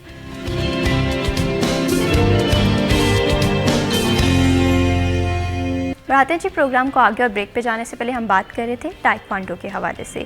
नज़्म ज़ब्त का गेम है, ताकत का गेम है, और आपको डिसिप्लिन सिखाता है जो कि इंसान को ज़िंदगी के हर शोबे में कामयाबी के लिए रिक्वायर्ड होता है। ख़वातीन के लिए भी बहुत ज़्यादा ज़रूरी है आज के हवाले से डिफेंस सीखना। सिनफ़े आहन जो है ख़वातीन को कहा जाता है। अब वो जो कॉन्सेप्ट है ना, नाजुक कली और ये सारी चीज़ें जो हैं, ये बहुत पुराना हो गया है। इसमें सेल्फ़ डिफेंस जो है आज के दौर में ख़ातून को सीखने के लिए कितना ज़्यादा तगव्वुदो करनी पड़ती है, या टाइक्वांडो बड़ी इजीली सीख सकते हैं, इस पर जी हम बात करेंगे।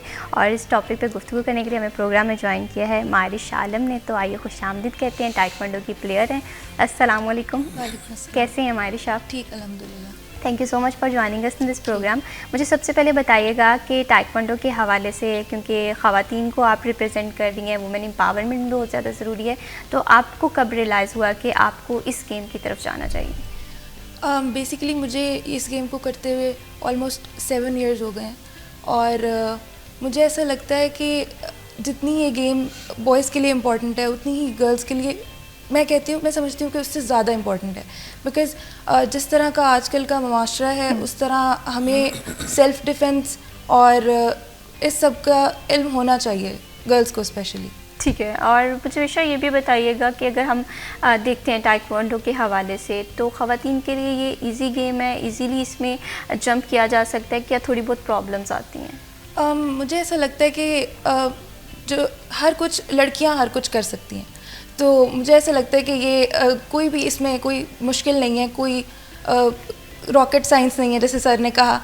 तो जिस तरह बॉयज़ ये गेम्स खेल सकते हैं, तो गर्ल्स भी इसमें ख़ुद को एनरोल कर सकती हैं। आपने कभी कोई टेक्निक्स जो है वो बाहर किसी पे अप्लाई की? कि जाहिर सी बात है आप 7 सालों से टाइक्वांडो खेल रही हैं और बहुत अच्छी प्लेयर भी होंगी, तो कभी ऐसा हुआ है कि रियलिटी में अपनी ये टेक्निक्स जो है अप्लाई करने का चांस मिला हो या मौका मिला हो? नहीं हुआ तो ऐसा नहीं है, लेकिन मतलब अगर ऐसा कोई मौका अल्लाह ना करे अगर आया, तो मुझे लगता है कि मैं उससे बहुत अच्छी तरह से डील कर सकती हूँ। बिल्कुल, ख़वातीन को अपना सेल्फ डिफेंस आना चाहिए, हर तरह की प्रॉब्लम से कॉप अप करना चाहिए। या ज़ारुल हक साहब, आपसे मैं जैसे कि ब्रेक पे जाने से पहले बात कर रही थी कि प्लेयर्स की मोटिवेशंस बहुत ज़्यादा ज़रूरी होती हैं, और उसके लिए अगर हम वसाइल देखें तो जाहिर सी बात है हर प्लेयर के पास वसाइल मौजूद नहीं होते। एसोसिएशन इससे किस तरह से देखती है टाइक्वांडो के हवाले से, और क्या क्या इनिशिएटिव लिए जाते हैं? जी बिल्कुल है जी। पंजाब ताइक्वांडो एसोसिएशन में जनरल सेक्रेटरी हूँ, और अल्हम्दुलिल्लाह मैं 36 डिस्ट्रिक्ट में 9 डिवीज़न में और बेशुमार तहसीलों में हम जाकर बाकायदा इसकी सेमिनार करवा रहे हैं, इनकी ट्रेनिंग करवा रहे हैं। क्लब के बच्चों को जो हम इनरोल कर रहे हैं, उन बच्चों को उठाकर हम डिस्ट्रिक्ट ला रहे हैं, और बाकायदा जो है उनकी कोई फ़ीस नहीं होती। उनको हम अपने पास से मेडल, सर्टिफिकेट, शील्ड्स वगैरह देते हैं ताकि बच्चों में मोटिवेशन आए और बच्चा आगे बढ़े। ठीक है। मेरे कहने का मतलब यह कि अगर हम एसोसिएशन को बीच में से निकाल दें, वो किसी भी स्पोर्ट्स की हो, ठीक है, तो स्पोर्ट्स का चलना नामुमकिन है। बिल्कुल इसी तरह स्पोर्ट्स डिपार्टमेंट का काम है हमें सहूलियात देना, और जो हमारी एसोसिएशन है इन्होंने कोई भी गेम हो इसको फॉल करना, और जो अच्छे कोच हैं, जो अच्छी एसोसिएशन रखते हैं, ऑटोमेटिकली वो आगे आने वाले टाइम में अपनी गेम का पैमाना जो वो अपग्रेड करते हैं। जैसे लाइकवाइज मैं ताइक्वांडो में जब आया, सेक्रेटरी बना पंजाब का, तो मैं सेक्रेटरी फर्स्ट टाइम बना हूँ पंजाब का ताइक्वांडो का फैसलाबाद से। तो अब पंजाब का कैंप भी लगा है फैसलाबाद में, तो मेरी भी कोशिश है कि फैसलाबाद की हर गली कूचों में मैं ताइक्वांडो को ऑन कर दूँ। ठीक है। तमाम जगह पे क्लब बनाऊँ, तमाम जगह स्कूलों में हमारी ट्रेनिंग हो, कॉलेज में हो, यूनिवर्सिटीज़ में हो, तो तेक्वांडो हो जाए। और ये तब मेरी ये एक ऑनर भी है, मेरा एक मिशन भी है। और मैं पूरे पंजाब में अल्हम्दुलिल्लाह, पूरे पंजाब की मैं प्राउड भी इंशाल्लाह महसूस करता हूँ। जितने भी मेरे सेक्टरीज़ हैं पूरे पंजाब के, वो मेरे साथ शाना बशाना खड़े हैं। बिल्कुल। और अल्हम्दुलिल्लाह वो ताइक्वांडो की प्रमोशन कर रहे हैं। हम जितना हमसे हो सक रहा है हम कोशिश कर रहे हैं कि बच्चों को फैसिलिटीज़ दें, उनको इनरोल करें ट्रेनिंग सेशन में, और तमाम जगह पर जहाँ डिस्ट्रिक्ट से लेकर पंजाब बल्कि बैनुल अक़वामी सतह पर भी हम बच्चों को भेज रहे हैं। जैसे ये बच्चा अकमल है, ये वर्ल्ड चैम्पियनशिप खेला हुआ है और 4th इंटरनेशनल इवेंट जो है ये माशाल्लाह पाकिस्तान में खेला। कैज़म गेम जो है ये गोल्ड मेडल हुआ। इस ये मायरश बच्ची ये मेरे साथ बैठी हुई है, ये माशाल्लाह गोल्ड मेडलिस्ट है। और मुझे फ़ख्र है अपने पंजाब पर भी, अपने पंजाब के तमाम एथलीट पर भी, पंजाब के तमाम कोचेस भी जो मेरे साथ शाना बिशाना खड़े हैं और ताइक्वांडो में बेलौस खिदमत कर रहे हैं। बिल्कुल इसी तरह से। और हमने देखा कि अभी आप कह रहे हैं कि टाइक्वांडो ही टाइक्वांडो हो जाए, और वो हमें नज़र आ रही है। हम देख रहे हैं कि एक बड़ा अच्छा रोल प्ले किया जा रहा है पंजाब टाइक्वांडो एसोसिएशन की जानिब से यंगस्टर्स को इस गेम की तरफ इंगेज करने के हवाले से। मारिश, मुझे ये बताइएगा, जाहिर सी बात है आप गोल्ड मेडलिस्ट भी हैं, तो आपके जो इस गेम में रोल मॉडल क्या है, कौन है और क्या सीखती हैं उससे? जो मेरे रोल मॉडल हैं वो हैं जॉर्डन के एक प्लेयर हैं अहमद अबू गोश। तो बेसिकली मैंने उनकी बहुत सारी वीडियोस देखी जिससे मुझे ये फील हुआ कि वो अपनी गेम के साथ सिंसियर और कंसिस्टेंट हैं बहुत ज़्यादा। उनकी टेक्निक्स, उनके जो उनकी फाइटिंग स्टाइल, वो सब मैंने बहुत उसको कॉपी किया, उसको मैं उससे बहुत ज़्यादा इंस्पायर। बिल्कुल इसी तरह से है, क्योंकि जब हम किसी को अपना रोल मॉडल चूज़ करते हैं तो हम उसकी पर्सनालिटी के तमाम पॉजिटिव एस्पेक्ट्स जो हैं वो हासिल करते हैं, और जिसमें कंसिस्टेंसी होती है। और स्पोर्ट्स तो मैं हमेशा से कहती हूँ कि इंसान की ज़िंदगी के लिए बड़ी ज़रूरी है, ख़ास तौर पे आज की भागती दौड़ती ज़िंदगी में, क्योंकि हमने बड़ा मसरूफ़ कर लिया है जिस पे हमारी सेहत पे नेगेटिव असरात होते हैं। अगर स्पोर्ट्स को हम शामिल करेंगे तो हमारी ज़िंदगी में सहल आएगी, आसानी आएगी। बहुत शुक्रिया मारिश, आपने प्रोग्राम में वक्त दिया। बहुत शुक्रिया इज़हारुल हक साहब for joining us in this programme. Consistency matter करती है, हार्ड वर्क आपका मैटर करता है। इट डज़ंट मैटर कि आपकी मंजिल क्या है, लेकिन उस मंजिल को हासिल करने के लिए आप जितनी मर्ज़ी जद्दोजहद करते हैं, जितने स्ट्रगल से काम लेते हैं और हिम्मत नहीं हारते, तो मंजिल जो है उसके रास्ते आसान हो जाते हैं। इसी के साथ मैं भी शबीब को दीजिए इजाज़त। अल्लाह हाफ़िज़।